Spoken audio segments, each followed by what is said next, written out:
အထက်တန်းကျောင်းကြောင့်နေတဲ့ထမင်းစားဆိုင်တွေတခုမှာတော့စကားပြောနားနေကြအကြောင်းသားတွေကြတယောက်တည်းအေးစစ်စစ်လေးစာဖတ်နေသူကတော့အိုရာအကူရာဖြစ်ပါတယ်တခါနေပြီးတချို့ကျောင်းသားတွေသူ့ကိုမသိတော့တဲ့အထိလူတွေအာရုံစိုက်မခံအောင်နေတဲ့အကူရာစီနာနာဆဲဆိုတဲ့အကြောင်းသားလေးကဘာကြီးဖတ်နေလဲလားဆက်စုတတ်ပါတယ်အကူရာလကားဖတ်လို့ရတဲ့တခြားပါအမောပညာဝတ္ထုတွေကိုဖတ်နေလေရှိပြီးတစ်ခါသူ့ကိုအတန်းထဲအကြောင်းသားတွေစကားလာပြောတာသူ့အတွက်တာမန်မဟုတ်တဲ့ကိစ္စလို့အောင်ထင်နေတတ်ပါတယ်ရုပ်တရက်အကူရာစာဖတ်နေတဲ့ဖုန်းကအဲ့ရတက်တာပြီးကျောင်းခိုင်းရဲ့မန်နေဂျာပေါ်မှာအမေရောက်မော်ဆာဝိုင်းပေါ်ထွက်လာပါတယ်ကျမ်းမြတ်မှာတော့ခင်ရောက်မော်ဆာဝိုင်းပေါ်လာပြီးကြီးမားအလင်းနဲ့တူအကူရာအတန်းသားတွေကဟောခမိုက်တခုတွေရောက်လာပါတယ်တကယ်တော့သူတို့ကျောင်းသားအုပ်စုကခြားဆက်ကြဝါဘိုလီကန်တို့ခေါ်တဲ့ကဘာတစ်ခုစီရောက်လာခဲ့ရဖြစ်ပြီး Reddit မီကအကြီးဆုံးနိုင်ငံကြီးရဲ့ဘရင်ခမ်းမကြီးတစ်ခုလည်းရောက်နေရဖြစ်ပါတ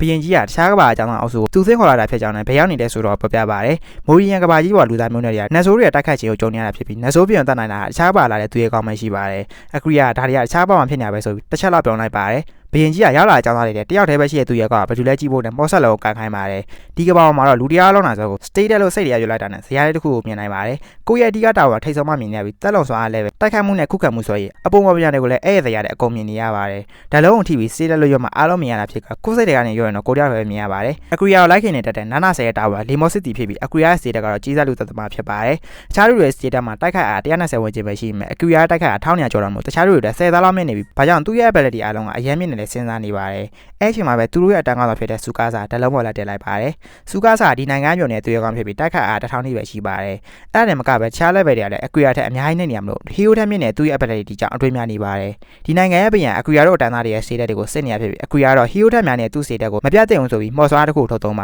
ါတယ်ကီယာရင်ပဲလို့ခေါ်တီရှိမှတ်ခြင်းမောဖြစ်ပြီးအကွေရာရဲ့ဆိုင်ရည်တဲ့အဲ့ဒီခုက level မှာဖြစ်တာမို့အားလုံးသတိမထားမိခင်မှာပဲကိုပြောက်သွားပါတယ်ဒီလိုနဲ့ပဲအကွေရာကလည်းကျောင်းသားအားလုံးရဲ့ state ကိုစစ်ပြီးဖြစ်ပြီးဒါနေခံကိုပြန်ကြရဖြစ်ကအကွေရာတော့မျက်နှာချက်ပေါ်မှာစောင့်ကြည့်တဲ့လုံးနဲ့ရှိရမို့တာမန်မဟုတ်နေရတော့တိထားမိပါတယ်နာနီသာတော့အကွေရာသူ့ရဲ့ဝတ်စုံစင်မြန်ပြီးနန်းတော်တွေကအခြေအနေနဲ့အချက်လက်တွေကိုယူဖို့ထွက်လာပါတယ်နောက်တော့စာကြည့်တဲ့ထဲမှာစကားပြောနေဘရင်ကြီးနဲ့မင်းသမီးကိုမတင်ကားလို့တွားချောင်းပါတယ်ဘရင်ကြီးတို့စကားအရာမကောင်းတဲ့အကြံတစ်ခုရှိနေတဲ့တေချာအကွေရာသူ့ရဲ့မော်ပြမောင်နဲ့ဘရင်ကြီးနောက်မှာရောက်နေပြီဖြစ်ပါတယ် level မတ်ကိုပြမောင်လို့ဘရင်ကြီးကိုအဲ့နာနဲ့ကိစ္စတောင်းလာလို့ရမယ်အကွေရာမလုပ်ခဲ့ပါဘူးနောက်ရမနဲ့ခင်မှာတော့မနက်စာစားနေသူ့အတန်းဖော်တွေကိုကိုပြထားတဲ့အကွေရာဘရင်ကြီးကိစ္စနဲ့ပတ်သက်ပြီးပြောပြလိုက်ရမှာတွေ့နေပါတယ်ဘရင်နဲ့မင်းသမီးကိုအပြေးဝယုံကြည့်ပြီးတာဝန်ထမ်းဆောင်ဖို့အားခိုင်းတဲ့သူ့အတန်းဖော်တွေကိုသူတည်ရမှန်တယောက်သွားပြောဖို့ဆိုတာယူမရကြနေပါတယ်အဲ့ဒါကြောင့်မပြောဖို့ပဲဆုံးဖြတ်လိုက်ပါတယ်တာဝန်ထမ်းဆောင်မယ့်ခြားပါမော်ဆက်စီတွေကိုလေ့ကျင့်လုပ်ပြီးမှဆရာဖြစ်သူကတော့တားချုပ်ကြီးဆရာမီသူတွေဖြစ်ပါတယ်ဆရာမီသူတွေကဒီနေ့ကမော်ဆက်စီတွေကိုတလားတိတိလေ့ကျင့်မှာဖြစ်ပါတယ်ကီယာရင်ပဲနဲ့အမြဲကိုပြပြီးနေတဲ့အကွေရာတော့အချက်လက်တွေစုအောင်မယ်ဆိုပြီးထွက်လာပါတယ်အကွေရာရဲ့ကိုပြမုံကိုမြင်နိုင်တဲ့အိုဒီယောသူကတော့ဆရာမီသွေးပဲဖြစ်ပြီးသူ့ရဲ့အပူချိန်ကွာခြားဖို့မြင်နိုင်တဲ့မျက်လုံးတွေကြောင့်ဖြစ်ပါတယ်အကွေရာကတော့တခိုးလိုမျိုးတိုက်ခိုက်မဲ့ပြင်မဲ့ဆရာမီသွေးကဘရင်ဘက်တော်တာမဟုတ်ပါဘူးသူ့မှာလည်းဘရင်နဲ့ကိစ္စနဲ့ရှိရမလို့ဖြစ်ပြီးနှစ်ယောက်တာတော့တနေရာမှာထိုင်ပြီးအချင်းချင်းအလားပါတာလားပါပြောကြပါတယ်level မဲ့ဖြစ်နေကိုပြမောင်ကြောင့်နဲ့အခြား level နဲ့ scale တွေရောဘယ်လိုတင်ရမယ်သူမသိကြအောင်အကူရာဆိုတာမျိုး ceramic တွေကသူတင်မဲ့ဆိုပြီးပြောပြပါတယ်အကူရာမူရင်းကဘာပေါ်မှာသူ့မိသားစုရှိတယ်မျိုး ceramic တွေစီအိမ်ဘယ်လိုပြန်မလဲပေးပါတယ်ပြန်ဖို့ဒီကိုသူမသိပေမဲ့ပြန်ဖို့နေမြခဲ့မတရားအောင်တတ်မှာဖို့သူလေ့ကျင့်မယ်ဆိုပြီးအကူရာရဲ့ကဘာအကြောင်းမေးပါတယ်နောက်မှာအချင်းချင်းမိတ်ဆက်ပြီး ceramic တွေကဒီကဘာကြီးအကြောင်းပြောပြပါတယ်ဒီကဘာပေါ်မှာတိုက်ကြီးလေးတိုက်ရှိပြီးလူသားနတ်ဆိုနတ်တငယ်နဲ့တိုင်းမျိုးနဲ့ဆိုပြီးအတီးတီးရှိကြပါတယ်အဲ့မျိုးနဲ့လေးစုကတိုက်ကြီးတိုက်စီမှာနေကြပြီးအခုချိန်မှာနတ်ဆိုတွေကလူသားမျိုးနဲ့တွေကိုတပြည့်ပြည့်ချင်းတိုက်ခိုက်နေရဖြစ်ပါတယ်တေလောက်လေ့ကျင့်ချင်တိုက်ခိုက်ရင်အလုပ် level မတက်ပေမဲ့ scale ရဲ့ ability တော့တက်ကြောင်ပြောပြပြီးလေ့ကျင့်စေပါတယ်ညဘက်တော့ဆရာမီသွေးကဒူးတက်ချုပ်ကြီးကိုအကွေရာနဲ့ပတ်သက်ပြီးပြောပြပါတယ်ဒီကဘာမှာကီယာရင်ပဲကို level မဖြစ်ဘူးသူကပထမဆုံးသူရဲ့ကောင်းမရှိပြီးအကွေရာလည်းအဲ့သူရဲ့ကောင်းရဲ့ကဘာကနေပဲလာတာဖြစ်ကြောင်းပြောနေချင်းအကွေရာစောင်းလေတော့ပါပြီးရောက်လာပါတယ်တားမြင့်မတန်ခမ်းနဲ့စာဝင်ခိုးပိုင်ဟင်းချက်နီဆိုတဲ့နာမည်တက်ထားတဲ့စာအုပ်ကိုစိတ်ဝင်စားလို့ဆရာမီသွေးစီယူလာပြတာဖြစ်ပါတယ်စာအုပ်ထဲမှာအာနာသိန်းနာနဲ့ပတ်သက်ပြီးပါပြီးကြောက်ဖို့ကောင်းတဲ့အကြောင်းတွေရေးထားတာဖြစ်ကရေးဖော်တာသူကလည်းဆရာမီသွေးပဲဖြစ်ပါတယ်လူသားမျိုးနဲ့ပြန်ပျက်စီးနေရဖြစ်ပြီးကြီးမားတဲ့ပေးဆံမှုနဲ့ဒီကမ္ဘာလောကရဲ့စီကိုပြောင်းလဲဖို့ကြိုးစားနေရဖြစ်ပါတယ်အဲဒါကြောင့်ဆရာမီသွေးကအေးချဲချဲအာနာလူကိုကြိုးစားနေဖြစ်ပြီးအဲအကြောင်းတွေကိုလည်းအကွေရာစာအုပ်ဖိုင်တီးခဲ့ရတာဖြစ်ပါတယ်အကွေရာလုံငန်းညတော့ကသူ့ဘရင်ကိုတက်ခက်တက်တာပြောပေမဲ့ဆရာမီသွေးကဒီကမ္ဘာမှာလူသက်သာမလုပ်တွေကောင်းနေဖြစ်ကြောင်းပြောပြပါတယ်ဒီကမ္ဘာမှာလူမတက်တဲ့ကြည်စားဖြစ်အသက်ရှင်ကြံရပြီးမူရင်းကမ္ဘာစီပြန်လာလို့ဖို့အကွေရာအောင်မှာပါတယ်အကွေရာကတော့ဘာကြောင့်သူ့ကိုအဆဆရလိုက်ကိုနေလဲမေးပါတယ်ဆရာမီ3ကတော့ဒီကဘာကိုရောက်ကြတဲ့အခြားသူတွေနဲ့မတူကိုယ်ဆုံးမချက်နဲ့ကိုပဲလောက်တဲ့အကွေရာစီကနေမျှော်လင့်ထားတာရှိလို့ဖြစ်ပါတယ်မူရင်းကဘာကိုမပြန်ခင်သူတိတ်ဆက်လုံးနေတော်လိုက်ရင်မှာနည်းနည်းလောက်ကူပေးဖို့ဆရာမီ3ရမှာပါတယ်ဒီလိုနဲ့လေ့ကျင့်ပြီးတော့တလားကြာမှာတော့စွမ်းအားစစ်စစ်ဖို့မြေအောင်ကဘာတဲ့ဝင်ကြတော့မှာဖြစ်ပြီးတိုင်းပြည်လုံးကပေါ်ရလော်မျိုးစုဖို့အပိတ်နေကြပါတယ်အကွေရာလမ်းကြားတစ်ခုစီကနေသူ့ကိုစားကြည့်နေတဲ့ဝိယုံနဲ့ကောင်မလေးတယောက်ကိုသတိထားမိပါတယ်အဲဒါကြောင့်အကောင်မလေးမသိခင်မှာပဲနောက်ကနေရောက်သွားပြီးသတင်းသွားမိပါတယ်အခြားကဘာသူရဲ့ကောင်းတွေကိုစင့်ခေါ်ဖို့ဘယ်တော့တောင်စတေးရလဲသိလားဆိုပြီးမကျေနပ်စွာပြောနေတဲ့ကလေးမလေးစကားတွေအကွေရာကနားမလည်နိုင်ဖြစ်နေပါတယ်အဲ့အကြောင်းကိုကောင်းကောင်းကြီးသဘောပေါက်တဲ့အချိန်ကျပြတ်တွေးမယ်ဆိုပြီးကလေးမလေးလည်းအဲ့အရာထွက်သွားပါတယ်သူရဲ့ကောင်းမပညာအုပ်စုကမြေအောင်ကဘာထဲမှာစွမ်းအားစစ်ဖို့တတ်တဝါကြီးနဲ့တိုက်ခိုက်နေကြတာဖြစ်ပြီးတော်လေးလည်းပြင်ပနေကြပြီဖြစ်ပါတယ်အဲ့ဒါကြောင့်ပြန်ဆုံးမယ်လို့ပြင်မယ်ဘလူးကြီးနဲ့ထောက်တော့သူရဲ့ကောင်းဖြစ်တဲ့စုကားစားမိဖုရားကြီးပေးခဲ့ဘူးတဲ့မကောင်းဆိုးဝါးကဲဆယ်မိခိုးပုံနဲ့ပြစ်လိုက်ပါတယ်ဒါပေမဲ့အဲ့ပုံကြောင့်ဘလူးတွေကုံပေါင်းကုန်ပြီးကျွဲမိတ်စာကြီးမိတော့ထွက်ပေါ်လာပါတယ် အဲ့ဒါကြောင့်အကူရလည်းမီနတော်စီချင်းကသွားပြီးဂုတ်ကနေဓာတ်နဲ့ထိုးလိုက်ပြင်မယ်မာဂျော်လာရဲ့ခန္ဓာကိုယ်ကြောင့်အကူရဒါပဲကျိုးကျိသွားပါတယ်သူရဲကောက်ဆိုတဲ့စုကားစာသူ့လူတွေကိုမကာဝယ်နိုင်တဲ့အပြင်ဒုက္ခပါပေးမိဆိုပြီးစိတ်တက်တွေကြနေပါတယ်တာမန်ထက်ပိုတဲ့တာဝန်စိတ်ကြီးနေလို့အကူရသူတို့တန်ကောင်းဆောင်ကျင်းစာမိနေဆိုတော့သိလိုက်ပါတယ်အဲ့ဒါကြောင့်ကျင်းစာဖြေတဲ့အစွမ်းရှိအတန်းပေါ်စုကားစာပေါ်တယောက်နဲ့ကျင်းစာကိုဖြေစေပြီးသူကတော့မီနတော်နဲ့တိုက်ဖို့ပြန်ထွက်လာပါတယ်ဆွေရမီကျွေးကတော့သူ့ရဲ့စွမ်းအားဖြစ်တဲ့ဖျားသခင်စီကနေစွမ်းအားကိုတောင်းခံပြီးထူထားတဲ့ကိုတိုက်ရောက်စီကမီနတော်ကျိုးတိုက်ခိုက်ပါတယ်အကူရကလည်းသူ့ရဲ့အဓိကမော်စွမ်းအားဖြစ်တဲ့အရေးမော်ကိုထုတ်လိုက်ပါတယ်အရေးမော်ကိုထုတ်လိုက်တဲ့အကူရရဲ့အောက်မှာအရေးမေကြီးပေါ်လာပြီးအဲဒီကနေဓာတ်သားလို့ချွန်တဲ့အရေးစုတွေထွက်လာပါတယ်အဲ့ရိတ်စုတွေကမီနတော်ကြီးရဲ့မာဂျော်လာရဲ့ခန္ဓာကိုအကင်တော့လို့အဘက်ဘက်ကနေထိုးပေါက်ပြီးချုံလွန်လိုက်ပါတ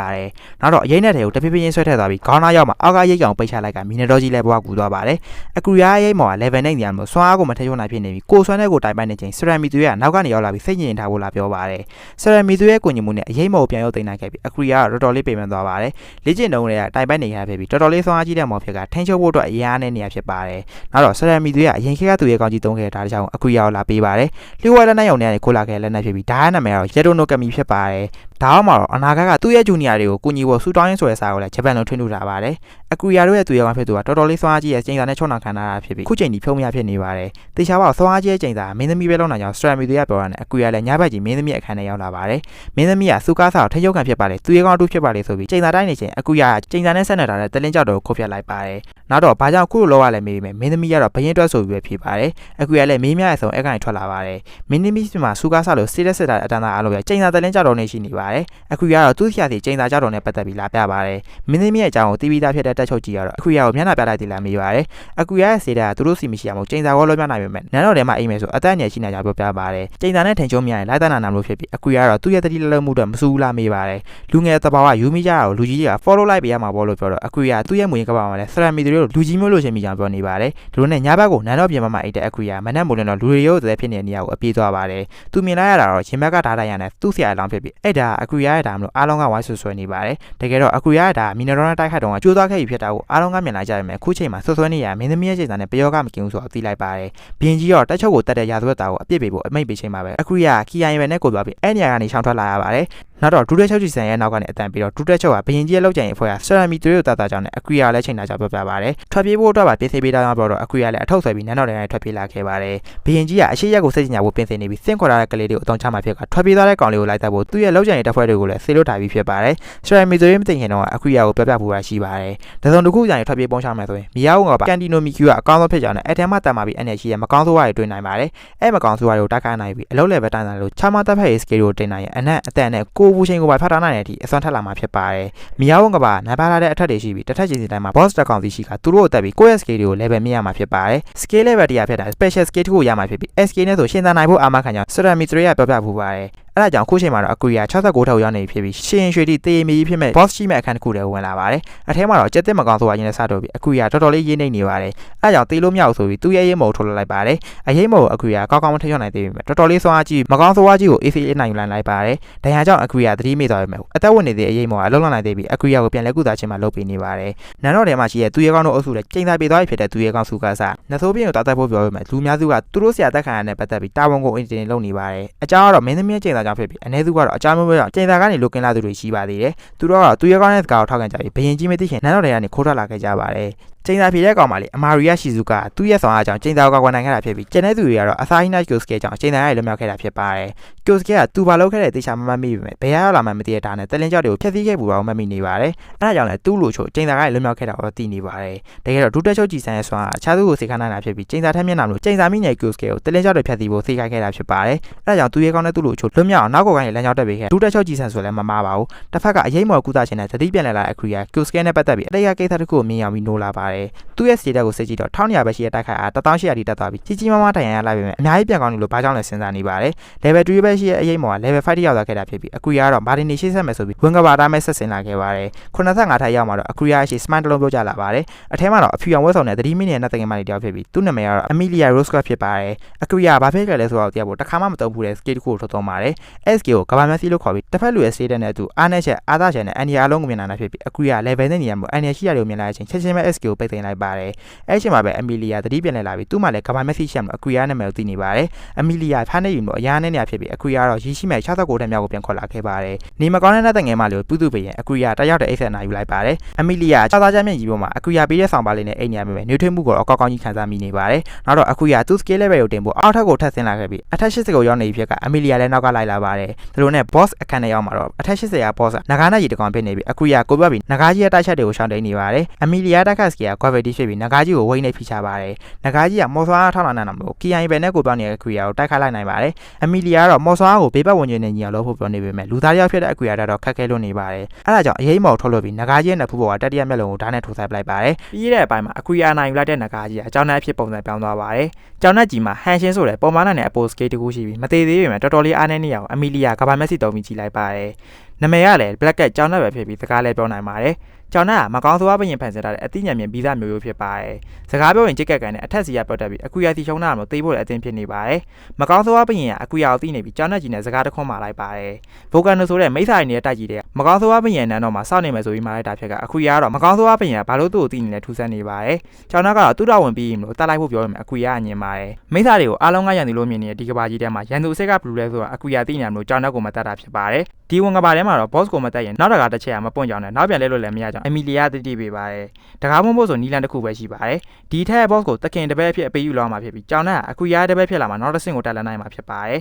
ဒါပေမဲ့မိစ္ဆာပင်ရဲ့ကြောင်နဲ့ပေါ်ထက်ရောက်လာတဲ့မော်ပင်ရောကျော်လာဖို့အကူရမှာအတွေ့အကြုံမှုတွေရလို့ကြောင်နဲ့ကမှတ်ယူပါတယ်အကူရပထမဆုံးသူရဲ့ကောင်မသုံးနိုင်ခဲ့တဲ့ဆွမ်းအားကြီးရဲ့ရဲမော်အတော်ပြုနိုင်တာမျိုးအောင်မြင်မလားမသိချင်ပေမဲ့အပေးယူတော့လုံနိုင်မယ်ကြောင်အမီလီယာပြောပြပါတယ်တကယ်လို့ကြာချုံရင်အပေးယူလို့သူနှစ်ယောက်တော့အသက်ဆုံးရှုံးနိုင်ပေမဲ့အကူရတော့တူမီနီပဲစားလုပ်လိုက်ပါတယ်အရင်ဆုံးကြောင်နဲ့ကိုနာမည်ပေးရမှာဖြစ်ပြီးမော်ဆွားကိုကြောင်နဲ့စီဝင်စီကစိတ်ဝိညာဉ်ချင်းဆက်နေရမှာဖြစ်လို့အကူရယူရလို့နာမည်ပေးလိုက်ပါတယ်အမီလီယာတော့အကူရတကူဖြစ်မှာစိုးရိမ်နေပေမဲ့အကူရတော့သူသိချင်းသိမရှိသေးပါဘူးဆိုပြီးယူရစီမော်ဆွားကိုစီဝင်သေးပါတယ်ချက်ချင်းဆိုလိုပဲအကူရစိတ်ဝိညာဉ်ပင်လေရေပင်တနေရာစီရောက်သွားပြီးရုတ်တရက်ပဲပျက်စီးနေမျိုးပဲတခုစီရောက်လာပါတယ်အဲ့မျိုးကြီးကိုကြောင်နဲ့ဖက်စီနေရဖြစ်ပြီးအကူရတားစီရမှာဖြစ်ပါတယ်အဓိကတော့ယူရကိုတက်ပြီးအနိုင်ယူရမှာဖြစ်ပေမဲ့အကူရတိုက်ခိုက်ခြင်းအလင်းမလုပ်ပဲယူရလို့သမျှကိုမြတ်တာနဲ့ပဲတုံ့ပြန်ပါတယ်စီးချင်းတိုက်ပေါ်မှာကြောင်နဲ့ကိုအနိုင်တိုက်ပြီးတက်လိုက်လို့ရပေမဲ့အကူရအသက်ကိုပထမအောင်ထားပဲယူရကိုအနိုင်ပေးလိုက်ပါတယ်မကောင်းဆိုးဝါးဖြစ်နေပေမဲ့ယူရရဲ့ဖြူစင်အတွေ့စိတ်ကိုသိနေရမလို့အခုလိုအဆူလိုက်ပြန်လာတဲ့နေရာတွေနောက်မဖြစ်အောင်သူကြည့်ပေမဲ့ဆိုပြီးချင်းချင်းနာတရားချပါတယ်မိစ္ဆာကတော့မြတ်တာနဲ့အနိုင်ယူတဲ့အကူရအောင်မှာကြောင်နဲ့လည်းကြာချုံပြီးအကူရယူရရဲ့တခင်သေးဖြစ်လာခဲ့ပါတယ်ယူရကသူ့တခင်အတွက်ဝင်ကဘာရနဲ့ထွက်ဖို့မော်ဆာဝိုင်ကိုဖန်တီးထားပေမဲ့အကူရတော့မပြန်သေးပဲစကားပြောထိုင်နေကြပါတယ်သူရဲကောင်းစုကားစားတို့အုပ်စုကတော့ပထမဆုံးသူရဲကောင်းတည်ခဲ့တဲ့ဇေမတိုဆိုတဲ့မြို့တမို့စီရောက်နေခဲ့ပြီးစားလာတဲ့ဆိုင်မှာဝင်ထိုင်နေကြပါတယ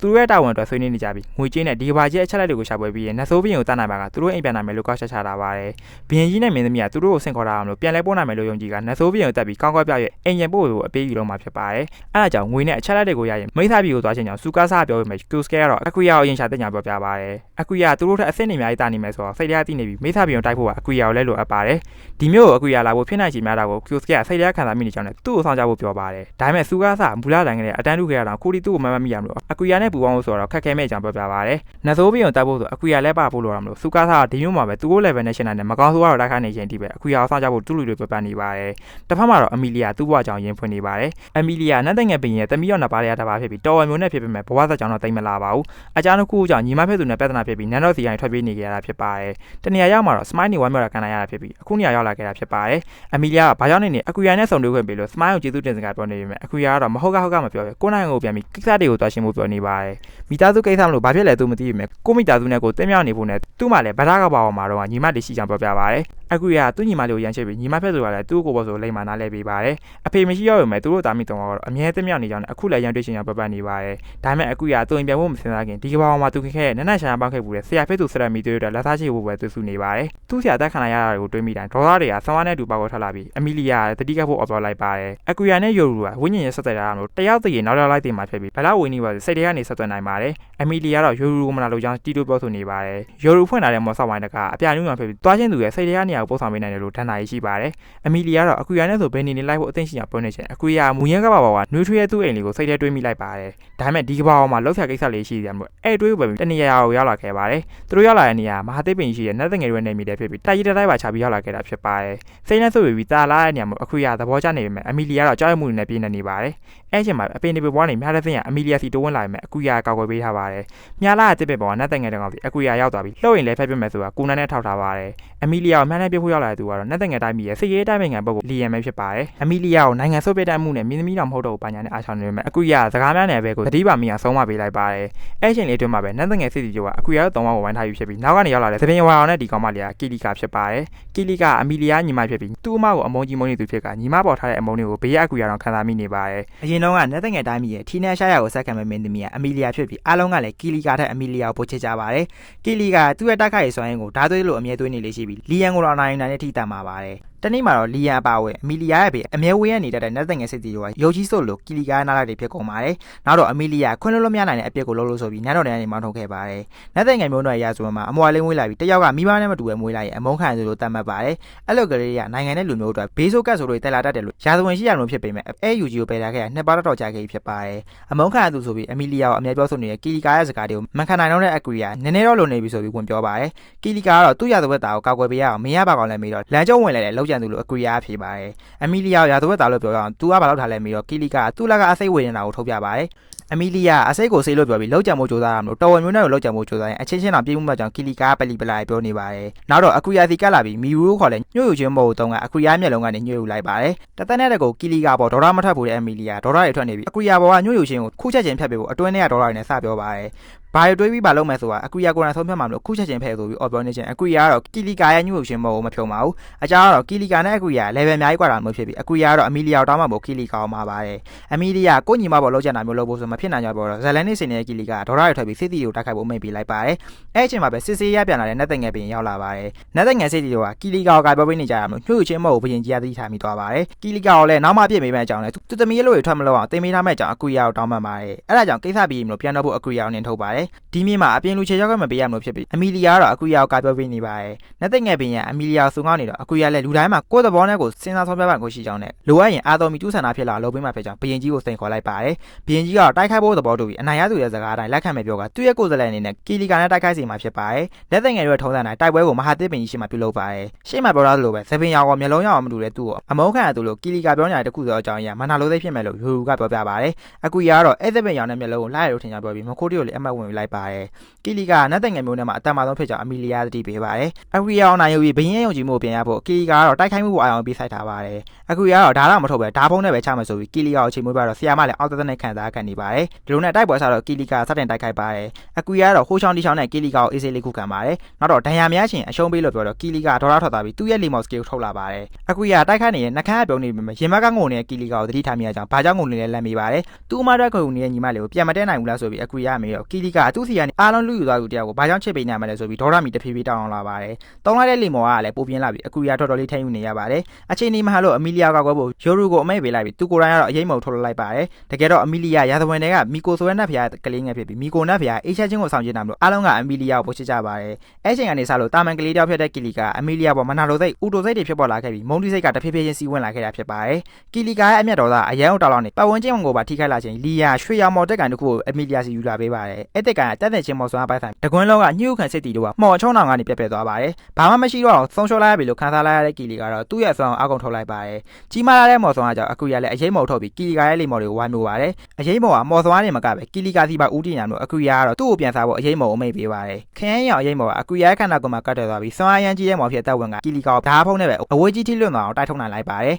ကီလီကာသူ့စိတ်တွေအာဆုံးကြီးထိုးကျသွားပြီးသူ့ကိုကြိုက်လို့အပြစ်ပေးတော့ပုံနဲ့လီယန်ကလည်းဘာကြောင့်ညှို့ယူခြင်းမော်ကိုလွယ်လွယ်နဲ့ပြတ်သွားလဲမိခွန်းထုတ်နေပါတယ်တကယ်တော့ကီလီကာရဲ့ညှို့ယူခြင်းမော်ကအစရတဲ့လီယန်ပေါ်တိုက်ရမှုမရှိပဲလီယန်ဟန်ဆောင်နေခဲ့တာဖြစ်ပါတယ်အဲ့ချိန်မှာဘရင်ကြီးကတကယ်တော့ကီလီကာစီခိုးယူခဲ့တာအမီလီယာမဟုတ်ကြောင်းနဲ့သူကိုယ်တိုင်ပဲဖြစ်ကြောင်းပြောကကီလီကာပေါ်ချိတ်ပိတ်ထားတဲ့မညံချိုကိုဖွင့်ပေးလိုက်ပါတယ်ငငယ်လေးကလေ့ကျင့်မှုအပြင်းထန်တဲ့ကီလီကာသူ့တိုင်းမီရဲ့မီကျူတဲ့တယောက်တည်းလေ့ကျင့်ရလာလေးရှိပြီးတနေ့မှာတော့အဝင်ဝါကတစ်ပစ်မှာထိုင်နေတဲ့ကောင်လေးတယောက်နဲ့တွေ့ပါတယ်သပင်ဆရာနဲ့ဝေးုံချုံထားတဲ့ကောင်လေးကအပိုင်းတက်မှာလုံးကစုကားစားသုံးခဲ့တဲ့မီကုံပုံနဲ့ဆင်တူတဲ့အစရမော်ဆလောင်တို့ကိုကီလီကာကိုလာပေးပါတယ်ကိုယ့် level နဲ့ညီမယ်မကောင်းဆိုရတွေကိုဒီဆရာမော်ဆလောင်ကဖန်တီးပေးနေတာမို့လေ့ကျင့်မှုအကောင်းဆုံးဆိုပြီးကီလီကာကိုပေးလိုက်ပါတယ်ကီလီကာကသူ့ level တက်ဖို့ဆိုဘာမှမဆိုလုပ်တာမလို့ဝင်ကပါတဲ့ရောက်တော့မော်ဆလောင်ကိုထုတ်သုံးလိုက်ပါတယ်ဒါပေမဲ့တန်မာလာတဲ့ဘလူးကြီးထွက်လာတော့ကလေးလေးပဲရှိတဲ့ကီလီကာကြောက်ပြီးထွက်ပြေးလာခဲ့ပါတယ်တာမန်ဆိုမီကျူရဲ့တာရဲတည်းအပြင်ကိုထွက်မလာတတ်ပေမဲ့ဘလူးကြီးကလိုက်လာတာမို့ပြည်သူတွေစီမြောက်ခင်သူရှင်းပြရမယ်ဆိုပြီးဘလူးကြီးကိုရဲဝန်းသိပ်ပြည့်နဲ့ရှင်းထုတ်နေပါတယ်အဲ့ချိန်မှာပဲမင်းသမီးဒုက္ခကြောင့်တီးတဲ့လီယန်နောက်ကနေပြေးလိုက်လာပြီးလမ်းမှာဘယ်ရထွက်လာမှမသိတဲ့မိသားတကောင်ကြောင့်လီယန်ဖိုက်ဝပြီးအနာနဲ့ကိစ္စပြတ်သွားပါတယ်အဲ့အဖြစ်ပြက်တွေကြောင့်ကီလီကာသူ့ကြောင့်ဖြစ်ရတာဆိုပြီးနှလုံးပြက်စီလို့နေရဖြစ်နေတော့ဘရင်ကြီးကကီလီကာရဲ့အမညံ့တွေကိုချိတ်ပိတ်ထားလိုက်တာဖြစ်ပါတယ်နဗယားရဲ့ကလေးဖြစ်တဲ့အမီလီယာအဲ့ချိန်မှာပဲမီဆွားမော်နဲ့ပြန်လည်ရှေ့ဆက်ရှင်းမော်တို့ကိုမွေးဖွားလာခဲ့ပြီးလီယန်ကိုပြန် ပြန်သက်သွင်းမိလိုက်ပါတယ်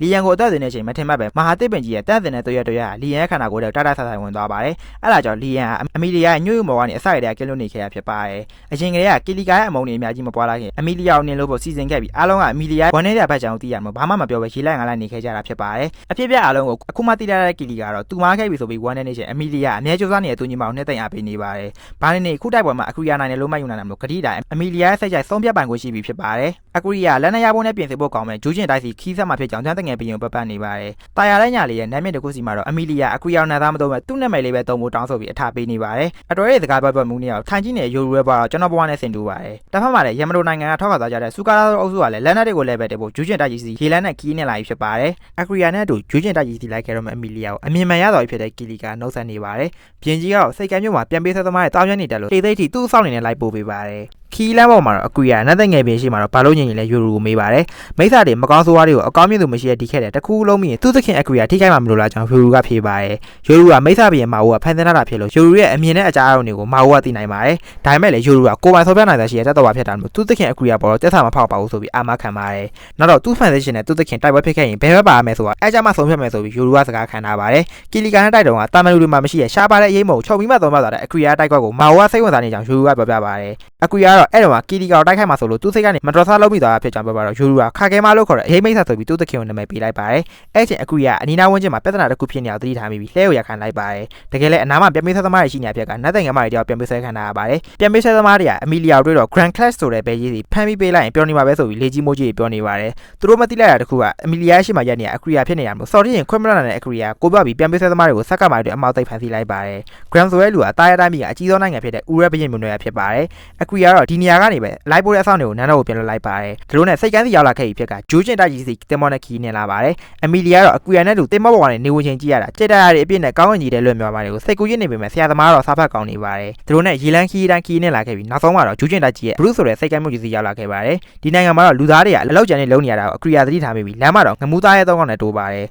်တားရဲတွေကနတ်တဲ့ငယ်မျိုးတွေဆိုဈေးကောင်းရလို့သဘောကျပြီးအမီလီယာရှိကအကူရကိုပြဿနာရှာပါတယ်တားရဲတွေကလူသားတွေကအားပြောရဲဆိုပြီးနေနေကြတာမလို့အကူရငမူးသုံးကောင်ကိုအရေးမော်နဲ့ဘာမှမမြင်ရတော့ပညာပေးပြီးထွက်လာခဲ့ပါတယ်မျိုးတွေကတော့တားရဲမျိုးတွေကကြောင်နှက်ဖြစ်တဲ့ယူကိုကြောင်ရုံစိတ်မုန်းတိစိတ်နဲ့ဝိုင်းကြည့်နေကြပါတယ်ယူကတော့သူတို့ရဲ့အရင်ကကိစ္စတစ်ခုရှိခဲ့ကြအောင်ပဲပြပါတယ်ဒီလိုနဲ့အကူရလည်းဟိုတယ်တစ်ခုမှညရင်နာကြပါတယ်အခန်းတစ်ခန်းပဲရတော့ပေမဲ့ဂရင်းကြီးနှလုံးရှိနေမှာလို့အမီလီယာတော့စိတ်တိုင်းမကြဖြစ်နေပါတယ်အလိုက်တရယူကတော့သူ့လုံးဆရာရှိတယ်မလို့အပြင်မှာပဲအိမ်မယ်ဆိုပြီးထွက်သွားပါတယ်ကိုရှိစားတဲ့ရောက်နေတော့အငှက်ခံနေယောက်ျားမဟုတ်လို့ပဲဆိုပြီးလဲမှားသွားပါသေးတယ်အမီလီယာရေမိုးချုံနေချိန်အကူရတော့ပင်မလို့တရေတမောအိပ်ပြောနေပါတယ်အမီလီယာလည်းဂွန်နိုင်ဆိုတဲ့စကားနဲ့တူအကူရရဲ့ဘေးဝင်အိပ်ပါတယ်တကယ်တော့ငနွားအိတ်ချောင်ဆောင်နေရပါနောက်ပိုင်းဘာသာဖြစ်သွားလဲတော့ကျွန်တော်လည်းမသိပါဘူးဒီလိုနဲ့မနေ့ကတော့ယူလည်းပြောင်းနေဖြစ်ပြီးခဏနေဧည့်သည်လာတော့မှမဟုတ်အကူရတို့ကိုပြင်ဆင်ထားဖို့မှာပါတယ်ယူခေါ်လာတဲ့သူက Crow ဆိုတဲ့ကဘာစစ်တဲ့ဗပဲဆရာဖြစ်ပြီးအရင်ခေတ်သူရဲ့ကောင်းရဲ့အဖွဲ့ဝင်ဖြစ်တယ်လို့စကားကိုလည်းလူလူချင်းပဲပြောပါတယ်အကူရဒါကိုကြည့်လိုက်တာနဲ့ကန်တီနိုဝန်ကဘာထဲမှာတော့တော်တော်လေးသုံးထားတဲ့ဆိုတော့တန်တဘောပေါက်ပါတယ်နောက်ပြီးအကူရလောက်ကျန်လက်နက်တွေထပ်မှာတော့ချာမလောက်ကျန်သူမှတည်သွားပြီးဒါသုံးကအတွေ့အကြုံလူတွေရန်ပြပြပါတယ်ဒီလိုနဲ့အကူရလက်နက်အတွက်ကုန်ကြမ်းမဲငွေနဲ့ကုန်ကြမ်းတွေကိုစည်ရင်းပြီးတော့အကူရပတ်စံရင်ရှာရအောင်မှာဖြစ်ပါတယ်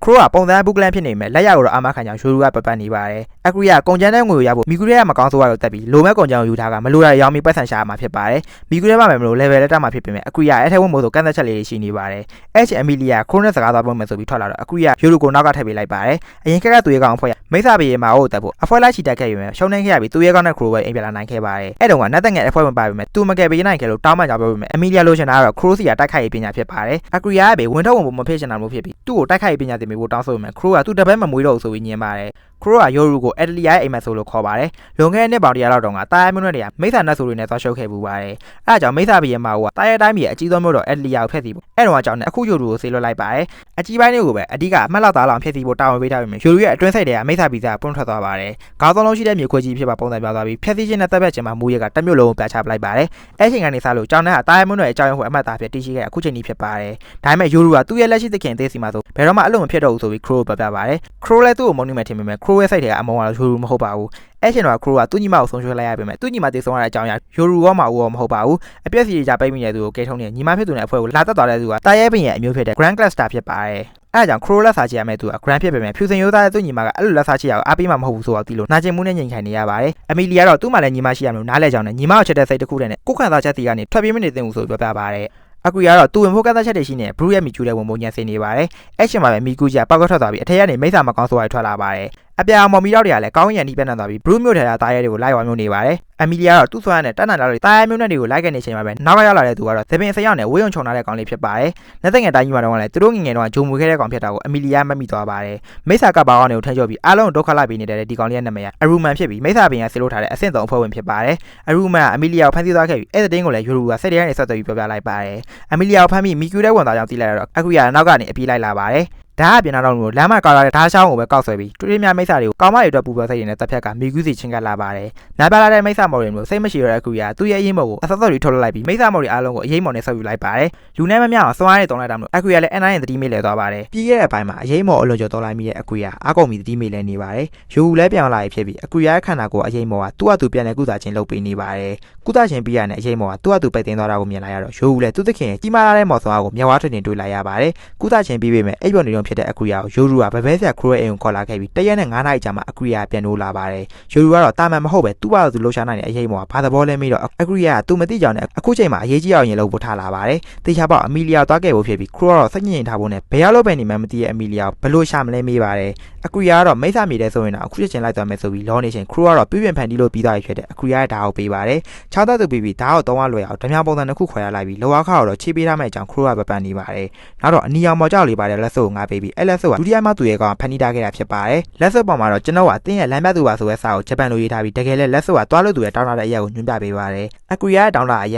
မြေရောက်တယ်ဖြစ်နေပြီးဆိုလိုရင်းရတော့အမီလီယာဒီမျိုးရဲ့မြေရောက်ကမီကျူထဲမှာရှိနေုံဖြစ်ပါတယ်အဲ့ဒါကြောင့်အကူရီယာလည်းအမီလီယာကိုကယ်တင်ဖို့လိုက်လာနေဖြစ်ပြီးယူရူကတော့ရှေ့တကောက်ကလိုမျိုးမရနိုင်တာတွေကိုအတင်းမလို့ကိုသူ့သခင်မှာနေပါတယ်တစ်ဖက်ကမြေရောက်ကမီကျူထဲမှာတော့တတိပြန်လာတဲ့အမီလီယာကိုအရူမန်ကစကားလာထိုင်ပြောနေပါတယ်မကောင်းဆိုးဝါးတွေပေါ်ပဲသုံးနိုင်တဲ့ထိန်ချုံမော်လူနဲ့တငယ်နဲ့တားရဲတွေပေါ်တော့မလှုပ်ရှားနာသုံးနိုင်တာပဲဆိုပြီးပြောပြနေပါတယ်မိစ္ဆာမျိုးနဲ့မှာအစင်းနဲ့ထက်ရှိတဲ့မိစ္ဆာတွေပဲနေရာပို့မော်ဒါမှမဟုတ်ပေါင်းကူးမော်သုံးနိုင်တာဖြစ်ကအရူမန်ကိုလည်းပေါင်းကူးမော်ဆောက်ဝိုင်းနဲ့ဒီမီကျူတွေကိုလာပို့လာတာဖြစ်ပါတယ်အရူမန်ကမိစ္ဆာနံပါတ်3လို့မသုံးနိုင်နေရဖြစ်ပေမဲ့အခုချိန်မှာတော့သူ့ဘောစီဒါမှမဟုတ်အစင်းနဲ့မိစ္ဆာလာခေါ်တာကိုစောင့်နေရဖြစ်ပါတယ်အမီလီယာအချက်လက်တွေတောင်းနေရောအချက်လက်ကိုသိရလဲနင်းရဲ့ချောင်းမသက်ဖက်တဲ့ကောင်ကသူ့ကိုမနာနိုင်ဘူးဆိုပြီးလေ့ကျင့်နေပါတယ်အဲ့ချိန်အကူရီကတော့တီနီယာဘက်လက်စွပ်နဲ့မီကျူနီကိုရောက်နေဖြစ်ကဝေးရုံနဲ့ကောင်မလေးတယောက်အကူရီကိုစီရောက်လာပါတယ်အဲ့ကောင်မလေးကအကူရီတို့ပထမဆုံးကက်တီနိုမီကျူတဲ့မဝင်ခင်လမ်းကြားထဲမှာတွေ့ခဲ့ကောင်မလေးဖြစ်ပြီးအမီလီယာရှိတဲ့မီကျူတဲ့သူ့ကိုပါခေါ်သားပြီးတောင်းဆိုပါတယ်အဲ့ကောင်မလေးကလီယာလက်ကွန်ဖြစ်ပြီးတာယန်နိုင်ငံဦးရဲရဲ့ပထမမင်းသမီးဖြစ်ကအနက်ခံဆွမ်းရည်ကိုတုံးပြီးအကူရီနောက်လိုက်လာတာဖြစ်ပါတယ်အမီလီယာတီနီယာကိုသူ့နက်ခံဆွမ်းရည်နဲ့လိုက်ရှာနေခဲ့တာဖြစ်ပြီးမိစ္ဆာပင်ကအမီလီယာကိုဖမ်းဖို့ချိန်လာတာကိုသိရင်မဲ့တက်တိတ်မရှိသေးလို့အကူရီကိုလာမပြောခဲ့ရဖြစ်ပါတယ်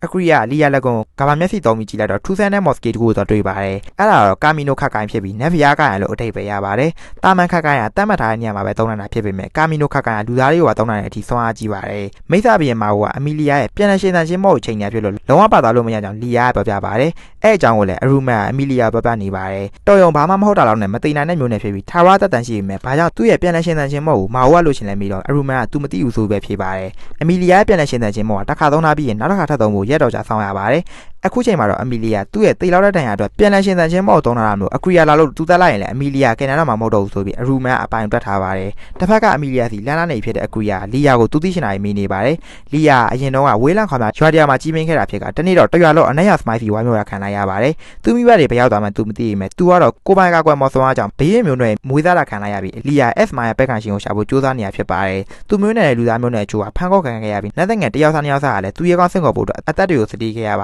ါတယ်အကူရီယာတို့ဒီပေါရောက်လာဖို့ဒီပေါကမျိုးနဲ့အချို့အသက်ပေးရတာဖြစ်ကလီယာကတော့သူမိသားစုကိုအသုံးချသွားတဲ့လူသားဘရင်နဲ့မင်းသမီးကိုအယံမုံပါတယ်အကူရီယာလည်းအဲ့ဘရင်နဲ့မင်းသမီးပေါ့စရန်မီသူတွေနဲ့ပတ်သက်ပြီးအကျွေးရှိရအောင်ယူရူကတော့မိစ္ဆာတွေရဲ့စစ်မချီကနှစ်ပေါင်း100လောက်ရှိဖြစ်ကြောင်းပြောပြပါတယ်ခုလိုသူရဲကောင်းဆင့်ခေါ်မှုကြောင့်မိစ္ဆာတွေကမုံတင်တဲ့နတ်ဆိုတွေဆိုပြီးတခြားမျိုးနဲ့တွေကပါလက်ခံလာခဲ့ပါတယ်ဒီလိုနဲ့ပဲအကူရီယာတို့ကဘရူးရဲ့မီကျူရဲရောက်လာဖြစ်ပြီးအနက်ပိုင်းထဲမှာရှိတဲ့အမီလီယာကိုတွားခဲ့ဖို့ဆိုအထက်ထက်ကမိစ္ဆာတွေကိုအရင်အနာယူပြီးမှတကားတွေဖွင့်နိုင်မှာဖြစ်ပါတယ်အကူရီယာတော့သူ့ရိတ်မော်နဲ့အကုန်တီးပြီးအမီလီယာစီသွားမယ်လို့ပြောပေမဲ့ယူရူကတော့စွမ်းအားကိုချန်တာဖို့ပြောကငါပြောတွေကိုသူရှင်းမဲ့အကြောင်းအသိပေးပါတယ်အမြန်ရှင်းသားဖို့ဆိုသူ့ရဲ့အကြမ်းဆုံးပုံစံဖြစ်တဲ့ခေါင်းသုံးလုံးမျိုးခွဲပုံစံဖြစ်ပြောင်းမှာဖြစ်ကသူ့စိတ်ကိုသူထိန်းချုပ်နိုင်မှာတော့မသိဖြစ်နေပါတယ်အကူရီယာတော့သူ့ဘေးမှာရှိနေမှာအဆင်ပြေမှာပါဆိုပြီးယူရူကိုပုံပြောကမီကျူရဲ့အထက်တွေကိုအေးစိတ်တွေတစ်ထက်ပြီးတစ်ထက်ကျော်ဖက်လာပါတယ်ယူရူကမိစ္ဆာပြည်သားဝါမျိုးခံရလို့ကျန်းလာပေမဲ့အခုရစိတ်တွေကနေမရအောင်ဆက်သွယ်ပြီးတတိမလွတ်သွားအောင်စကားပြောပြနေပါတယ်ပထမခင်မိစ္ဆာပင်ကသူတို့ကိုဒီကပောင်မှာတီးတန့်ခွဲချလာလို့တကယ်ပဲတခြားမျိုးတွေကိုတိုက်ခိုက်ခဲ့ပူပါတယ်ဒီခေတ်ရဲ့မိစ္ဆာပင်ကတော့သူ့ရဲ့ကောင်းကိုအားကြတဲ့ဖောက်ထွင်းသူတယောက်ကြောင့်သူ့မိဖုရားကိုသုံးချုံခဲ့ရတာဖြစ်ပြီးလူသားတွေနဲ့အခြေအနေတင်းမာနေရဖြစ်ပါတယ်အခုရတော့ဝန်ထဲပြဇလန်တပုတ်ဖြစ်နေပေမဲ့အမီလီယာဖမ်းဖို့လောက်တာကိုတော့သူခွင့်မလွှတ်နိုင်ဘူးဆိုပြီးဟိုပြောဒီပြောနဲ့အမီလီယာရှိရဲ့အထက်ကိုရောက်လာခဲ့ပါ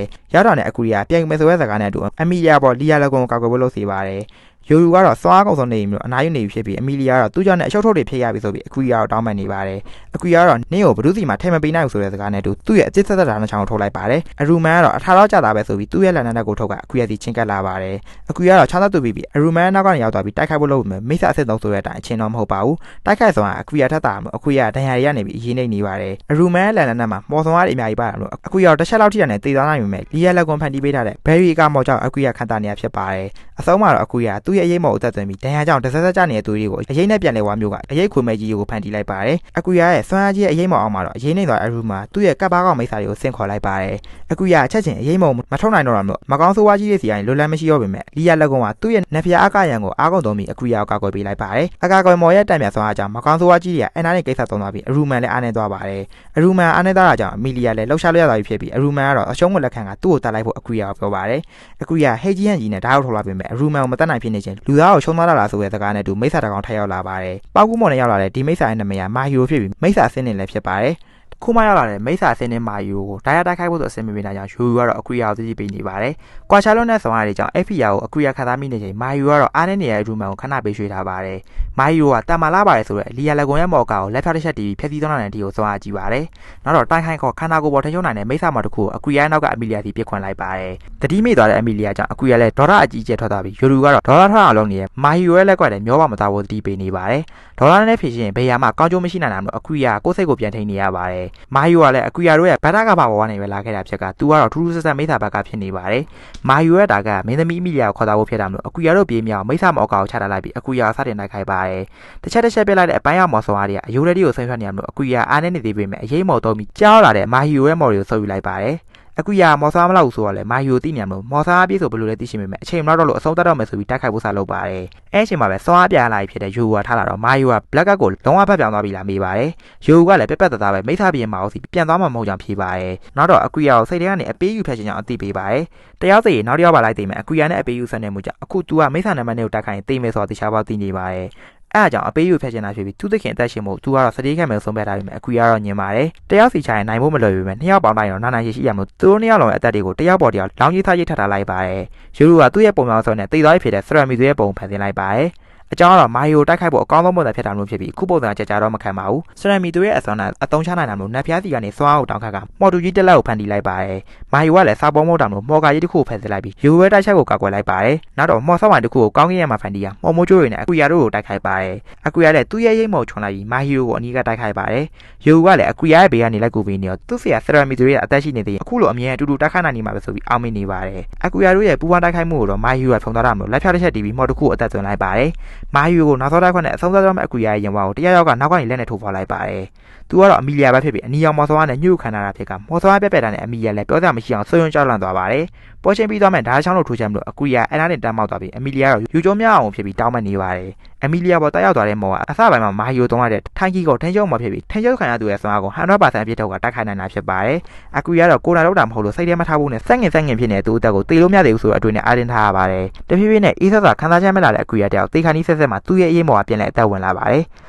ကုသရှင်ပုံစံနဲ့အရေးဆက်ဝင်ပွင့်လာပြီးအကွီယာကိုပြန်လဲကုသရှင်လုပ်ပေးနေခြင်းမာဟီရိုကသူ့ရဲ့မော်နဲ့ပြစ်ခွင်လိုက်ပါတယ်။ဒါပေမဲ့အရေးမော်ဆောက်ဝိုင်းနဲ့ဖုန်စားတော်ဝင်တာမျိုးမာဟီရိုကမခံသိမခံသာဖြစ်နေခြင်းအရေးမော်ကုသရှင်ကပြီးဆုံးလို့အကွီယာလည်းပြန်အသက်ဝင်လာပါတယ်။အသက်ဝင်မဲ့တတိမဝင်သေးတဲ့အကွီယာရဲ့ခန္ဓာကိုယ်အရေးမော်ကပဲထိန်းချုပ်နေပြီးတိုက်ခတ်ခြင်းပုံစံကိုအသက်သွင်းလိုက်ပါတယ်။အရင်ထက်2ဆလောက်ဆွမ်းလာတဲ့အကွီယာမိစ္ဆာဆင်းနေဖြစ်တဲ့မာဟီရိုကိုအေးဆေးလေးတိုက်ခတ်နေပြီးအရေးမော်နဲ့ပါဖမ်းချုပ်နိုင်တဲ့အထိကိုဆွမ်းအားကြီးသွားပါတယ်။တခါရဲတက်လာရပြမယ်အမီလီယာကိုထင်ရောက်တာလည်းမဟုတ်ခုချက်ချင်းဖြတ်ဖို့နဲ့စက်မတိုက်ခိုက်ပဲငင်းချမ်းစွာပြန်ဆုတ်ခွာသွားဖို့တတိပေးပါတယ်။ခေါင်းမာတဲ့မာယူကတော့အကွီယာကိုအာရုံလဲဖို့အမီလီယာကိုလုံမြောက်ထိန်ချုပ်လိုက်ပြီးခေါင်းမော့တဲမှာမော့ဆော့ဝိုင်တစ်ခုဖန်တီးရမြားရည်နဲ့ပြစ်ခွင်လိုက်ပါတယ်။အကွီယာကတော့အမီလီယာကိုပြေးကောက်ခွင့်နေချိန်မှာပဲမာယူရဲ့မော်ဆော်အားတွေကလေထဲတင်ပြောက်ကွယ်သွားပါတယ်။ကြီးမားတဲ့မာယူရဲ့မော်ဆော်အားကိုစက်ကမိုင်းတွေဖျက်ဆီးပြီးအကွီယာတို့ကိုကဲလိုက်ရသူကတော့ဘဗဲဆရာခရိုးပဲဖြစ်ပါတယ်။တားရတွေကအသက်နေရာထိနေနိုင်ကြပြီမဲ့အခုထိမသေးသေးဘူးလားဆိုတဲ့မေးခွန်းနဲ့တူဒီနေ့တော့လွတ်ပေးလိုက်မယ်ဆိုပြီးပေါင်းကူမော်ဆော်ဝိုင်တစ်ခုဖန်တီးရမာယူကတော့ပြန်လဲဆုတ်ခွာသွားခဲ့ပါတယ်။အားရမရှိတော့တဲ့အကွီယာအဲ့ညနေအိပ်ပေါ်သွားပြီး3 နဲ့9နာရီကြာမှာတော့ခရိုးရဲ့အိမ်မှာပဲပြန်လို့လာပါတယ်။ဒီနေ့မှာတော့ခရိုးရဲ့အိမ်ကိုဧည့်သည်တွေရောက်နေပြီးသူတို့ကတော့သူရဲကစုကားထားတဲ့အဖွဲ့ပဲဖြစ်ပါတယ်။ကြာကြီးဒီမှာပြန်တွေ့ရတဲ့အတန်းဖော်တွေကတော့အကွီယာကိုနှုတ်ဆက်နေကြပြီးသူတို့ဘလို့နန်းတော်တွေကထွက်လာကြပတ်နေပါတယ်။စုကားသားတော့ချိန်တော်ဖြတ်ပြရတဲ့အတွက်အကွီယာကိုကျေးဇူးတင်နေပြီးဒီကဘာမှာတယောက်လည်းသွားလာမနေဖို့မှာပါတယ်။ဒူးတဲ့6ကြီးဆန်ကိုတော့နန်းတော်ကနေထွက်လာလို့အဆင်ပြေရလားအကွီယာမေးပါတယ်။သူရဲကောင်းမော့ဆယ်တွေရောက်လာတဲ့နောက်ပိုင်းဘရင်ကြီးကစစ်တပ်ကိုအလေးမထားတော့တာမလို့အလုပ်ပြောလာတဲ့အကြောင်းပြောပြပါတယ်။ကျိုးစကီကသူတို့နဲ့တိုက်ခိုက်ရေးပါဒနာဖြစ်နိုင်မလားအကွီယာကိုမေးတော့အကွီယာရဲ့တူရောတိုက်ခိုက်ရေးပါဒနာသူပဲဆိုပြီးယူရထားပြေးပါတယ်။ ကိုစကဲတို့ပြောသမျှကိုဘူးကလန်လိုက်လို့နေတဲ့ယူရိုကိုအကူရလည်းအပြင်ခဏထုတ်ထားလိုက်ပါတယ်။ဘာသာလုံးမလဲအကူရမီတော့သူရဲကောင်းတို့အဖွဲ့ကဘရင်နဲ့အပေးယူလုံးမဲ့သူတို့ရဲ့ရွေးချက်ကိုပြောပြပါတယ်။အကူရကတော့ချိန်သာနဲ့အောင်ထိချုပ်နေတဲ့ Red ဘရင်ကိုအပေးယူလို့ဖို့ဆိုတာမလွယ်ကြောင်းရှင်းပြပါတယ်။မိသားအစင်းနေရနေရာပုံမော်လုံးနိုင်တာမျိုးသူတို့ရဲ့အင်ကပါကိုပို့ပေးနိုင်မယ်ပေါင်းကူမော်ဆောက်ဝိုင်းကိုလည်းဖန်တီးနိုင်မယ်ထင်ကြောင်းအကူရပြောပြပါတယ်။အရင်ကတည်းကတကူရဲနေတဲ့အကူရခုသူတို့နဲ့ကိစ္စပြီးတော့လို့သူရဲကောင်းဖွဲ့နဲ့ပူပေါင်းရင်လည်းသူ့စီယာကောက်ကွယ်မှုကိုမျှော်လင့်မထားဖို့အချိုးတီးပေးထားပါတယ်။ကိုစကဲကတော့အခုလုံးနေတဲ့အကူရကိစ္စကိုသူတို့ကူပြရမှာမေးပြီးမလို့ဘူးဆိုပြီးစောင့်မြင်ကြအောင်ဖြေပါတယ်။အိမ်ပြန်ဖို့တော့အစီအစဉ်နေကြတဲ့အကူရရဲ့စကားသံတွေကြခွဲခါမှာမခံစားနိုင်တဲ့အမီလီယာအဲ့အိမ်ထဲကနေတိတ်ဆိတ်ထွက်သွားပါတယ်။အကူရတော့နောက်ကနေလိုက်သွားပြီးကြံခဲသူရဲကောင်းအစုကတော့ပြောချင်တိုင်းပြောလို့တဲ့အကူရစကားကြောင့်အောက်သက်ဖြစ်နေပါတယ်။ကမ်းမတစ်ခုရဲ့အထက်မှာခွဲခါမှာကိုတွေ့ပြီးပူဆွေးနေတဲ့အမီလီယာရဲ့နောက်အကူရရောက်လာပါတယ်။အမီလီယာတော့မီကူထဲမှာတော့သူ့လက်နဲ့တိုက်ခိုက်မိခဲ့ရတော့တောင်းပန်စကားဆိုပြီးအဲတုန်းကယူလောက်အောင်ခံစားခဲ့ရတဲ့အကြောင်းပြောပြပါတယ်။တစ်ဖက်မှာလည်းသူပေးလိုက်မိတဲ့တန်ရာရမှာရောအကူရမူရင်းကပစီပြောင်းလို့သူ့ကိုမေးသွားရင်တော့အမဲကျက်နေမှာမလို့ပြောနေမိကြောင်းရင်ဖွင့်နေပါတယ်။အကူရကတော့သူ့ရဲ့မူရင်းကပမှာဆိုအနာဂတ်မှာတူတူရှိရမယ်ဆိုပြီးဂတိပေးတဲ့ယောက်ျားလေးနဲ့မိန်းကလေးကသူ့ရဲ့လက်သက်ကျွဲမှာလက်စွပ်လေးစင်တူဆိုကြတဲ့ရိုးရရှိကြောင်းပြောပြပါတယ်။နောက်တော့ဓာတ်အောက်ထုတ်လာပြီးလက်သက်ကျဲအပေါ်ရရေပြားကိုလီရှိုက်ကအမီလီယာကိုချစ်ရေးဆိုပါတယ်။အမီလီယာလည်းအစတည်းကအကူရကိုအတူလဲကျွေးနေတာဖြစ်လို့တစ်ခါတည်းဖြေပေးလိုက်ပြီးဓာတ်တန်ရလက်စွပ်ကိုအတူတူဆင်မြန်းထားလိုက်ပါတယ်။နှစ်ယောက်သာတီမင်းတဲ့အချင်းနဲ့ခရီးတွေပြန်လဲပေးကြပြီးရီသားဦးနှမ်းလေးကိုနှမ်းရှာလိုက်ပါတယ်။ရွေးကောင်းတို့အုပ်စုကသူတို့ကိုအရှုပ်လို့ထင်နေတဲ့အကူရနဲ့ပူအောင်လို့သူတို့ဘာလုပ်နိုင်လဲဆိုတာပြဖို့တွေးတော့ကြပါတယ်။ဒီနေရာနဲ့မနီမိုးဝဲကမာလီဆိုတဲ့မြို့မှာနှိမ့်ဆင်ကျင်းပတဲ့ကင်းကွင်းပြိုင်ပွဲတစ်ခုရှိပြီးပြိုင်ပွဲမှာအနိုင်ရတဲ့သူကအစားနာရှာမြောင်ပြောသွားတတ်ပါတယ်။စူဇန်လေးသာသူအများစုကဒီနေရာမှာလူကုန်ကူးမှုတွေရှိကြောင်းပြောကြတော့စူကားစားတို့အုပ်စုကလူကုန်ကူးမှုရဲ့နောက်ကွယ်ကလက်တဲ့ကိုရှာဖမ်းပြီးအကူရရဲ့တီးမိုက်မှုချင်းကိုခံယူဖို့တိုင်ပင်ကြပါတယ်။နောက်ရမနဲ့တော့စူကားစားတို့အုပ်စုကအကူရကိုမာလီမြို့ကပြိုင်ပွဲနဲ့ပတ်သက်ပြီးရှင်းပြကအမီလီယာပြိုင်ပွဲတော့စိတ်လှုပ်ရှားနေပါတယ်။လက်သက်ငယ်ဖြစ်နေပေမဲ့တာမန်မိန်းကလေးလိုပဲအစားတရမ်းနဲ့အမီလီယာပြိုင်ပွဲမှာနိုင်ရရင်အစားအစာတွေကိုစူးဖြစ်ပေးမယ်ဆိုလို့မပြိုင်ရမနေနိုင်အောင်ဖြစ်နေပါတယ်။စီကားတိုင်းမှလာတဲ့ပွဲစီတဲ့နဲ့ကင်းကွင်းမြိုင်မှာပျောက်ခွင့်မြတ်လို့လက်မှတ်ဌာနမှာကောင်းမတွေတယောက်ကတောင်းကျန်နေပါတယ်။မိစားတွေဆိုပြိုင်ပွဲမှာဝန်ခွင့်မပေးလို့အထွတ်တက်နေတဲ့ဒီစပင်ခင်းရောက်နေမိစားမလေးကတော့ Lesty ဖြစ်ပါတယ်။ယိုရူက Lesty ကိုသိနေပြီးဘာကြောင့်ဒီညမှာရှိနေတဲ့တွေ့နေပါတယ်။ပြဿနာတက်နေလို့အကူရအဆင်ပြေရတာသွားပြီးတော့လူရည်လဲပြီးပျော်နေတဲ့မိစားမလေး Lesty ကအကူရကို easily လုံးနေပါတယ်။ဦးတိုဆိုတဲ့အမီလီယာတော့အကူရနဲ့ Lesty ရဲ့ကြာဝင်လာပြီးသူ့ရဲ့ငွေရောင်အဆင့်ဆွဲပြားလေးကိုထုတ်ပေးလိုက်ပါတယ်။အဲ့ဆွဲပြားလေးကဒီကဘာပေါ်မှာတော့မှတ်ပုံနေလို့အသုံးပြုနေတာဖြစ်ပြီးအဆင့်နေရှိပါတယ်။အမီလီယာအဲ့ဆွဲပြားကိုပြလိုက်တာနဲ့ပြိုင်ပွဲနဲ့တောင်းဝင်ခွင့်ရတာမျိုး Lesty ကတော့လူသားတားရဲနဲ့နတ်သက်ငယ်ရဲ့အားလုံးပြိုင်ပွဲမှာပါခွင့်ရပြီမဲ့သူ့လိုမိစားတွေကြဘာလို့ပါလို့မရလဲဆက်ရည်နေပါတယ်။စိတ်ကောင်းနေတဲ့အမီလီယာတော့ easily မနေဖို့အကူရအောင်မှနေပြီးအမီလီယာသူ့ရဲ့ထောက်ခံချက်နဲ့ Lesty ပြိုင်ပွဲဝင်နိုင်ဖို့ကူညီပေးလိုက်ပါတယ်။ Lesty ကယူရိုကိုတွေ့တာနဲ့ဘာလို့တရားလဲမေးတော့ယူရိုလည်းအပေးယူလာတဲ့အကြောင်းပြောပြပါတယ်။ပျော်နေတဲ့ Lesty ကပြိုင်ပွဲမှာသူ့ကိုမဲပေးကြဖို့မဲဆွဲနေပြီးအကူရတော့တော့ကတော့မိစားဖြစ်နေပေမဲ့ထူးဆန်းတဲ့ Lesty ရဲ့အကြောင်းပြောပြကြပါတယ်။အကူရတားရတိုင်းမှာတော့တမျိုးလုံးကိုမိစားရနေကောက်ွယ်ခဲ့တဲ့သူရဲကောင်းဆိုပြီးနာမည်ကြီးနေတာတားရဲမတွေရဲ့အသေးဆွဲဖြစ်နေပါတယ်။အကူရတော့သူနာမည်ကြီးလို့ကြီးမှန်းတော့မသိပဲ Crow ဘလို့အကုန်သိလိုက်ရပါတယ်။နောက်တော့ Crow ကအဝါအောင်လေဆွဲကက်လေးတစ်ခုကိုအကူရထုတ်ပေးပြီးစွန်သားသမား Group စီကနေရတာဖြစ်ပါတယ်။အမီလီယာငွေရောင်ကအဝါအောင်ထက်မြင့်ပြီးငွေရောင်ကတ်ထက်မြင့်တဲ့ရွှေကတ်ကိုတော့ကီလီကာပါဆိုင်တာကရွှေကတ်ပါဆိုင်သူကဒီကဘာပေါ်မှာ၄ယောက်ပဲရှိပါတယ်။အားလုံးကပွဲသေးပွဲဖို့ထွက်သွားခြင်းအကူရနဲ့ Crow ပဲကြံခဲ့ကကိစ္စတစ်ခုကိုဆွေးနွေးပါတယ်။အဲ့ဒါကတော့တိတ်ဆုံးသွားပြီဖြစ်တဲ့ Crow ရဲ့ညီမနဲ့ပတ်သက်ပြီးဖြစ်ကညီမတို့လက်သားမချေဖြစ်တာသူ့ညီမမလို့စိတ်ရှင်းတာတဲ့သူတက်ကြည့်သွားလို့အားနေလို့ဖြစ်ကြောင်း Crow ကပြောပြပါတယ်။ Grand Cluster ရဲ့ဘေးမှာစွမ်းအားကြီးတဲ့အဆောင်တွေအများကြီးရှိရမလို့သူ့စီချင်းကပ်ဖို့ဆိုမလွယ်လို့ပါဝါအာနာဟာလည်းဘရဲ့အမျိုးမလို့တော်တော်လေးကိုကြီးပါတယ်။အမီလီယာကိုမိသားတွေချိန်နေရတဲ့အကြောင်းရင်းက Grand မြောင်းလိုက်တဲ့အချက်တွေကြောင့်ဖြစ်ကြောင်းပြောပြပါတယ်။နောက်ပြီးလီယာကနဲ့တောင်ဝင်က Crow ပဲလောက်ထားပေးရဖြစ်ကတောင်ဝင်မှာပါတဲ့ကြောက်ရဲ့ပိတ်တင်မှုကြောင့်အကူရတို့အနေနဲ့ရောက်နေတော့ကသူလာရောက်ကတင်နိုင်ခဲ့တာဖြစ်ကြောင်းပြောပြပါတယ်။ကဲတင်ပေးရတဲ့အကြောင်းရင်းကအကူရနောက် Crow လိုက်လာတဲ့အကြောင်းရင်းဖြစ်ပြီးအသက်ကြွေးကိုပြန်ဆက်ဖို့အတွက်အလုပ်တစ်ခုကိုအကူရစီအပ်ဖို့လာတာဖြစ်ပါတယ်။အလုပ်ကိစ္စကိုတီးတိုးပြောလိုက်တော့အကူရထိတ်လန့်နေချိန်မှာပဲဒူးတချုပ်ကြီးဆန်ရောက်လာပါတယ်။ပြိုင်ပွဲနေရာအတွက်တင်ကားထားတဲ့ Crow နေရာရောက်လိုက်စီစဉ်ပေးဖို့လာခေါ်တာဖြစ်ကအလုပ်အတွက်ဆင်စားလာဖို့မှာပြီး Crow လက်ထွက်သွားပါတယ်ဒီလိုနဲ့ကင်းကွင်းပြိုင်မဲ့ကစတင်နေဖြစ်ပြီးအလားပါတော့ဝတ်ထားတဲ့အမီလီယာအလဲမှာအလုပ်ကိစ္စနဲ့ဆက်ရှုံနေတဲ့အကူရလည်းသူ့ကောင်မလေးအလားမှာကြာရှုံးနေပါတယ်ပြိုင်ပွဲတစ်ကွင်းလုံးမှာအမီလီယာကိုရှင်နိုင်တဲ့အလားပိုင်ရှင်ကတော့မိတ်ဆာမလေး Lesty ဖြစ်ပြီးအကူရကတော့ Lesty ကမိတ်ဆာဆိုတော့မယုံနိုင်ဖြစ်နေပါတယ်ဒီမျိုးရဲ့ကင်းကွင်းပြိုင်မဲ့တမိုင်းတစ်ခြားလုံးမှာပထမတော့ပူတွဲနိုင်ရသူအဖြစ်အမီလီယာနဲ့ Lesty ကဆူရသွားပါတယ်Lesty ကတော့လက်ကမ်းစာဖျော်ဖြေတာကိုကြိုးစားလုပ်နေပေမဲ့အမီလီယာနဲ့တရေကြအောင်မတက်နိုင်ခဲ့လို့နောက်နေ့ကျထပ်ပြန်အောင်ဆိုပြီးအမီလီယာဆင်ခုန်နေပါတယ်။ယူရူကတော့အခုလိုလူအာရုံဆိုင်ခံရလုံးနေအဖေနဲ့ပြဿနာဖြစ်မဲ့ဆိုပြီး Lesty ကိုသတိပေးနေတော့အကူရလည်းသူ့ဖေကဘူးလည်းထားမိပါတယ်။ Lesty ကမိသားဘီရင်မှာဝဲသမီးရင်းခေါက်ဖြစ်ပြီးသူ့ဖေနဲ့ရန်ဖြစ်ပြီးအိမ်ဘွားဆင်လာသူဖြစ်ပါတယ်။စောင့်ကြည့်မော်ဆက်လုံးတွေကနေအကူရတို့စကားဝိုင်းထားကြည့်နေသူက Grand Cluster ဖြစ်ပြီးမိသားတွေမှာဖမ်းနိုင်တဲ့အမီလီယာကိုသူရအောင်ဖမ်းမိမဲ့ဆိုပြီးအပေးယူကြီးလုပ်ဖို့ကြံစည်နေပါတယ်။ Lesty ရဲ့စီတဲ့အကူရတို့ထက်လည်းအများကြီးတာပြီးတိုက်ခါ4000နီးနီးရှိရမှာမာအိုရဲ့သမီးဆိုလည်းမဆန်းပါဘူး Lesty ကတစ်ဖက်လူရဲ့ကဘာမျက်စိနဲ့ဆွမ်းအားဆက်တာကိုပိတ်ထားနိုင်တဲ့ skate တစ်ခုရှိပြီးအကူရကဘာမျက်စိတော်ကတော့ကြာရွံ့နေပါတယ်အကြောင်းကတော့အမီလီယာနဲ့စတွေကသူတွေ့ခဲ့တဲ့အတန်းဖို့တွေအဆုံးသတ်ကိုမြင်ခဲ့လို့ရှိပြီးနောက်ထပ်3ဖို့ဝင်လေးနေမိပါတယ်ဒီလိုနဲ့ညဘက်တိုက်ခုခါမှာအကူရတို့အုပ်စုဝင်လာကြတော့အမီလီယာရေတူတူချိုးဖို့လာခေါ်ပါတယ်အကူရကတော့မိမရေရှိုးကန်နဲ့ဝင်လို့မရအောင်ဆိုပြီးညင်းဆုံးနေချင်းခရိုးကသူပြောတာကိုမမေ့ဘူးလမ်းမှာပါတယ်အကူရမလုပ်ချင်တာတခုကိုခရိုးကခိုင်းနေပြီဆိုတော့ခံစားမိလိုက်တဲ့အမီလီယာအကူရကိုအဲ့ရတဲ့ခေါ်ပြီးအိမ်ဝှချလိုက်ပါတယ်အကူရအဲ့သွားမှခရိုးစီရောက်လာပြီးဘာတွေတင်းချက်ခိုင်းနေရလဲအမီလီယာမေးပါတယ်ခရိုးကတော့သူအတင်းခိုင်းတာမဟုတ်ပဲလောက်တာမလောက်တာအကူရကိုယ်တိုင်ဆုံးဖြတ်မဲ့အကြောင်းနဲ့အကူရစီမကြိုက်တဲ့အချက်သူ့ကောင်မလူကဝယ်ဖို့ပြန်ကြည့်နေရတဲ့ချက်ဖြစ်ကြောင်းပြောလိုက်ပါတယ် အဲ့ဒါကောက်ကြလာတော့အမီလီယာစိတ်ထဲစနိုးစနောက်ဖြစ်သွားပြီးနောက်ရမနက်ကိုရောက်လို့သွားခဲ့ပါပြီအကူယာခုမနန်တီကိုမလို့သေးပဲစုယူမဲ့အမီလီယာတို့အုပ်စုနဲ့လူကုန်ကူးတဲ့လက်တွေကိုဖန်ပိုးလိုက်လာတဲ့သူရဲကောင်းတို့အုပ်စုကချိန်ထားတဲ့တိုက်ပြက်ကြီးတစ်ခုစီရောက်လာပါတယ်စုပေးမကိုခက်ခဏနာမပေးပဲဘယ်လိုနေရာဆောက်ကြီးမှာပေးဖို့စီစဉ်ထားလဲမသိဘူးဆိုပြီးလက်စတီယာဆွညင်းနေချင်အပေါ်ကနေဓာတ်သမားတွေရောက်လာပါတယ်ဂရန်အမီလီယာကိုခေါ်တာမလို့သူတို့နဲ့လိုက်ခဲ့ဖို့ပြောပေမဲ့အမီလီယာကိုမျိုးနဲ့တူကိုတော့ပြတ်သက်နိုင်တဲ့လူတယောက်တော့သူလိုက်မဲ့ထင်နေလားဆိုပြီး gravity ဆွမ်းနဲ့ရောက်လာမှဓာတ်သမားတွေကိုဖိထားလိုက်ပါတယ်ဂရန်သူရဲကောင်သူလိုချင်တဲ့သူတွေကိုဖမ်းပြီးရောင်းစားတာဖြစ်တဲ့ကြောင့်အမီလီယာသိရတယ်ဓာတ်သမားတွေကိုဖိသက်မဲ့လုံးဝပဲလက်စတီယာဝင်တာပါတယ်လူစိုးနဲ့လူကောင်းနေသူရှိမှတတ်တာကိုလက်မခံနိုင်ကြောင်းနဲ့အမီလီယာလည်းတူတူပဲမလားဆိုရယ်လက်စတီရဲ့စကားသံတွေကိုအကူရကြားနေရပါတယ်။မော်စီနဲ့အိတ်ခိုင်းစီရတာဖြစ်လို့အဲ့မော်နဲ့ပဲဆက်သွဲကအမီလီယာတို့စီဖြစ်ပက်နေရရောအကူရအကြားသိနေရတာဖြစ်ပါတယ်။အကူရလူသက်သာမကြိုက်တဲ့အမီလီယာရှိမှသူလူသက်မိရင်အမီလီယာဘယ်လိုထင်သားလဲဆိုတော့နှစ်ဖူးပေါ်လက်တင်ဆင်သားတွေ့ပူနေပါတယ်။အားလုံးကစူဝဲပဲစီထွက်သွားခြင်းတယောက်တည်းအိတ်ချက်နေခဲ့တဲ့အကူရနိုးလာတော့ဂျီဆန်နဲ့မနက်ဆာဆာရင်စကားပဲဖြစ်ကြပါတယ်ဂျီဆန်ကိုခရိုနဲ့ဘလိုပတ်သက်လိုက်ပြီးတော့ဂျီဆန်နဲ့သူ့ဘဝအကြောင်းပြောပြပါတယ်ဂျီဆန်ငယ်တုန်းကအမေဖြစ်သူကခရိုရဲ့တပတ်ဖြစ်ခဲ့ပြီးခရိုရဲ့လေ့ကျင့်မှုတောင်မခံနိုင်လို့စိတ်ပါဖောက်သွားပါတယ်အဲအကြောင်းအဖေမရှိမီတဆိုးအနေနဲ့ကြီးပင်ခဲ့တဲ့ဂျီဆန်ကိုခရိုကပြောထောက်ပေးထားခဲ့တာဖြစ်ပြီးဂျီဆန်ရဲ့မွေးသားဖေဆိုလည်းမမာပါဘူးခရိုစီကနေအကယ်ခံရတဲ့သူများပြီးအကူရလည်းအပါပဲဖြစ်ကကျေးဇူးဆက်ချင်မြင်မဲ့ဆက်ဖို့နဲ့အဲ့လိုအသက်တစ်ဖက်ကရောက်နေပြီလို့ကြာခံတော့မှမဟုတ်ကြောင်းအသိပေးပါတယ်အဲ့ချိန်မှာပဲအကူရလိုချင်တဲ့သတင်းချက်လက်တွေတွားရွယ်ယူလူကကိုပုံစံနဲ့ပြန်ရောက်လာပါတယ်စောင့်ကြည့်ရမော်ဆက်လုံးတွေကိုလိုက်တက်ထားတဲ့သူကဒီနိုင်ငံက Grand Cancer လောက်ကလူဖြစ်ပြီးပြိုင်ပွဲမှာနိုင်ရတဲ့သူတွေကိုအဲ့ပစ်စီကနေစောင့်ကြည့်ပြီးဖမ်းဆီးတဲ့အကြောင်းယိုလူကသူသိခဲ့တာတွေကိုပြောပြပါတယ်အခုချိန်မှာတော့ Grand ရဲ့ပြတ်မှတ်အမီလီယာဖြစ်ကြောင်းပြောတော့အကူရလည်းဆုံးဖြတ်တာကိုမြင်မယ်လို့သိမိဆိုပြီးတွေးနေပါတယ်အဲ့ရုပ်တံဖန်တဲ့ပစ္စည်းတွေကိုဒီကဘာမှာကာမရာလို့ခေါ်ပြီးသူတို့ကဘာကင်မရာနဲ့အသံဆင်တာမလို့အကူရအတွက်ထူးဆန်းနေပါတယ်အရင်ကစင်ကောက်ခံခဲ့ရတဲ့သူတွေကကင်မရာယူလာခဲ့တာဖြစ်ပြီးမော်ပင်ညာနဲ့စီမံကဒီကဘာမှာအသုံးဝင်အောင်ဖန်တီးခဲ့တာဖြစ်ပါတယ်ပထမဆုံးသူတွေကတည်ထားတဲ့ရမတုံမျိုးမှာတော့ပစ္စည်းစမ်းနေအားလုံးနဲ့မယ်ရအခုရတော့ကဘာနဲ့မယ်နဲ့စင်တူမှာဖြစ်ကြောင်းကြီးစမ်းပြောပြပါတယ်အဲ့ချိန်မှာပဲအမီလီယာတို့ကပြန်လာတော့အခုရနောင်ရေးအတွက်အစည်းအဝေးတစ်ခုလုပ်ပါတယ်အရင်ဆုံးအခုရလူကုန်ကူးတော်တီတီနဲ့ဘာလို့သူ့ကိုစောင့်မခေါ်လဲဆိုပြီးစုကားသားတို့မေးပါတယ်လူကုန်ကူးရဲ့လက်တွေကိုဖမ်းဖို့ကိစ္စကိုအခုရမသိအောင်ဖုံးခွဲထားကြပါမယ်ယူဝဲလေးလာနိုင်စွာနဲ့အခုရဖြစ်ပက်နေရကိုသိခဲ့ရဖြစ်ပါတယ်ကျိုးစကဲတို့ကသူတို့တွေဘာလို့နိုင်လဲဆိုတော့တက်တယ်ရဖို့စူးစမ်းရမယ်တိတ်သုံးဝင်ခဲ့ကြောင်းပြောပြပါတယ်အခုရတော့အဲ့လိုစူးစမ်းတဲ့နေလုံလောက်ပြီဆိုပြီးနှစ်သိမ့်ပါတယ်မိသားပြင်ကိုတက်မဲ့သူတို့ရဲ့ကီလမ်းမှာအရင်ဆုံးလုပ်ဖို့အဆင့်နေရှိပြီးပထမဆုံးအနေနဲ့အမီလီယာလာရှုံတဲ့ ground ကိုရှင်းတော့ရမှာဖြစ်ကြောင်းအခုရပြောပါတယ်ခရိုကသူ့ကိစ္စကိုပါတပါးလုပ်ပေးမိသားမြေတဲ့ဝင်ဖို့သူလမ်းပြပြီးမဲ့ကြောင်းနဲ့တခါရောက်ဖူးရဲ့သူပါတော့လန်ကီပေါ်ချောင်းနိုင်ကြောင်းပြောပြပါတယ်အခုရတော့စဉ်းစားအောင်မဲ့ဆိုပြီးပြန်ဖြေကသူတို့တိုင်းမဲ့လမ်းကြောင်းအတွက်အစီအစဉ်ဆွဲကြပါတယ်တွားမဲ့လမ်းကြောင်းရွေးချယ်လိုက်ကြပြီမဲ့ခရိုကအခုရတော့ရွေးချယ်တဲ့လမ်းကြောင်းကိုညှင်းဆဲနေပါတယ်အကြောင်းကတော့အဲ့မှာသူ့မေရှိနေမှုဖြစ်ပြီးအခုရတော့အသက်နဲ့ကြောင်နေဖြစ်တဲ့ခရိုမှာသူ့မေကခိုးတိရှိရလားဆိုပြီးကြီးဆဲအောင်မေးပါတယ်ခရိုကတော့စကားလမ်းကြောင်းလဲပြီးအရင်ကသူရဲကောင်းတို့ရဲ့တဲရှိမဲ့နေရာမှာဆောင်ကြဖို့ဆုံးဖြတ်လိုက်ကြပါတယ်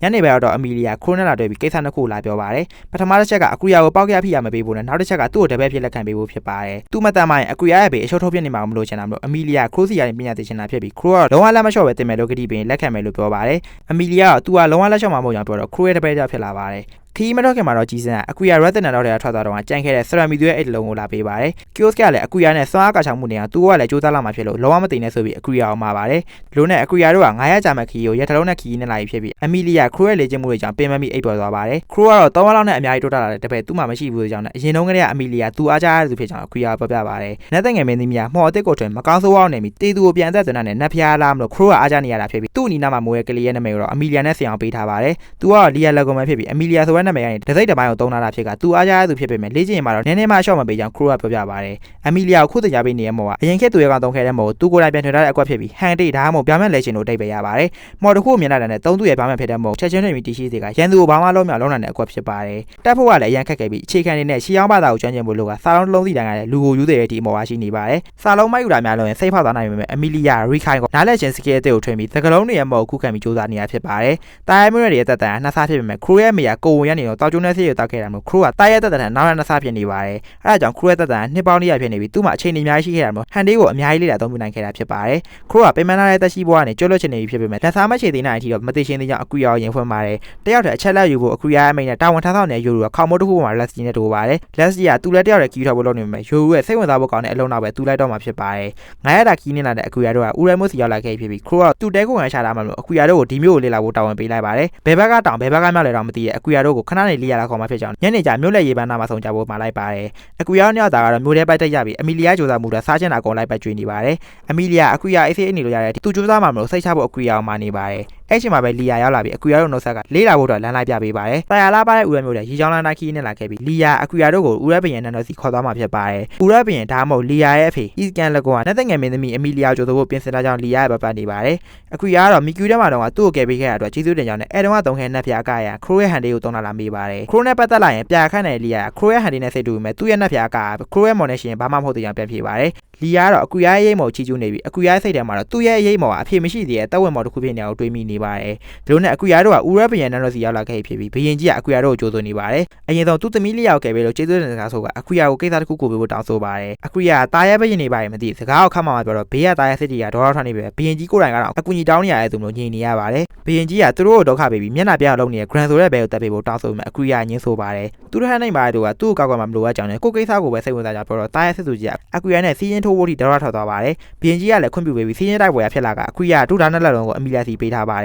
ယ်ဒီနေ့မှာတော့ချောင်းသက်သူပြီးအကူလက်နဲ့ဆိုင်နဲ့တိုက်ခိုက်မှဖြစ်ကတော့တိုက်ပွဲကိုစစ်သူကြီးကစတင်ပါတယ်စစ်သူကြီးကခွန်အားနဲ့အလျင်မှာအရန်ကြပေးမယ်အကူရတိုက်ခိုက်မဲ့လမ်းကြောင်းနဲ့အကုန်မြင်မိသားလို့ရှာဖျားတိုက်ခိုက်နိုင်ပါတယ်အကူရခုနန်းတက်လက်နဲ့ပဲစစ်သူကြီးရဲ့တန်းထဲပြေးလမ်းပစိန်ကြီးကိုအပိုင်းဖက်တော့ကအေးသေးလေးနိုင်ယူလိုက်ပါတယ်အမီလီယာလည်းအကူရလုံးနေရတဲ့ဝင်မပြောဘူးတာရဲပင်ကိုတာပြောတော့အသက်ရှင်တော့ကွာလူသားနဲ့နှက်သက်ငယ်ကြီးသားတော်ထားတာမားနေရဆိုပြီးတတိပေးပါတယ်အတွေ့လုံနေတဲ့ကောင်မလေးကဘရင်ကြီးရဲ့စကားရောက်တနေ့အကူရစောပြီးတည်သွားဆိုတဲ့အတွေ့အမီလီယာကိုနာကျင်သေးပါတယ်အဲဒါကြောင့်အပြန်လမ်းမှာတော့အမီလီယာအကူရသိရင်သူလည်းလိုက်သိမယ်ဆိုပြီးအရာအတွက်ကျေးဇူးတင်စကားဆိုပါတယ်အကူရလည်းမိဘရင်ကနေခြေတော့ကပြီးသူ့နောက်ကိုယုံကြီးနဲ့လိုက်လာပေးခဲ့ရတော့ကျေးဇူးတင်ကားဆိုကလျှို့ဝါနေခန်းလောက်ပြဖတ်ထားလိုက်ပါတယ်လုံနဲ့ခရိုးရှာပေးတဲ့ဟိုတယ်စီရောက်တော့စာဖတ်နေတဲ့အကူရကိုတစုံတယောက်နဲ့တူကြောင်ခရိုးကပြောပါတယ်အသိဉာဏ်လို့ရှင်သိမိမိအိုင်းစာအုပ်ဖတ်နေတဲ့အကူရနဲ့တူရဲ့သူကဆရမီ3ပဲဖြစ်ပြီးသူတို့နိုင်ငံမှာ60ခံလိုက်ရတာကိုအကူရသိရမှမေးပါတယ်အကူရကတော့ဒီကဘာမှာပထမဆုံးခင်ခဲ့တဲ့သူဖြစ်ပြီးဆရာသခင်လည်းဖြစ်တာမလို့ခုတွေ့မြန်ဖို့မကြိုးစားသေးပဲလက်သားချေဖို့ကြိုးစားနေရဆရမီ3အတွက်ဖြစ်ကြောင်းပြောပြပါတယ်ဆရမီ3ရဲ့လောကြတဲ့ဖတ်သွားတဲ့အဖွဲ့က Red ဘရင်ရဲ့လောက်ကျန်ရေးအဖွဲ့ Progress လို့သူသိထားရမယ်အဲ့အဖွဲ့လွတ်လာတဲ့သူက Grand Cancer ဖြစ်ကြောင်း Crow ပဲလို့အကူရသိလိုက်ရပါတယ်အဲ့ဒါကြောင့် social ပတ်စီမှုအားလုံးရဲ့နောက်ကငမွေတို့က Grand Cancer ဖြစ်နေတယ်မို့ Crow နဲ့အကူရဦးတည်ချာထူထောက်ခဲ့ဖြစ်ပါတယ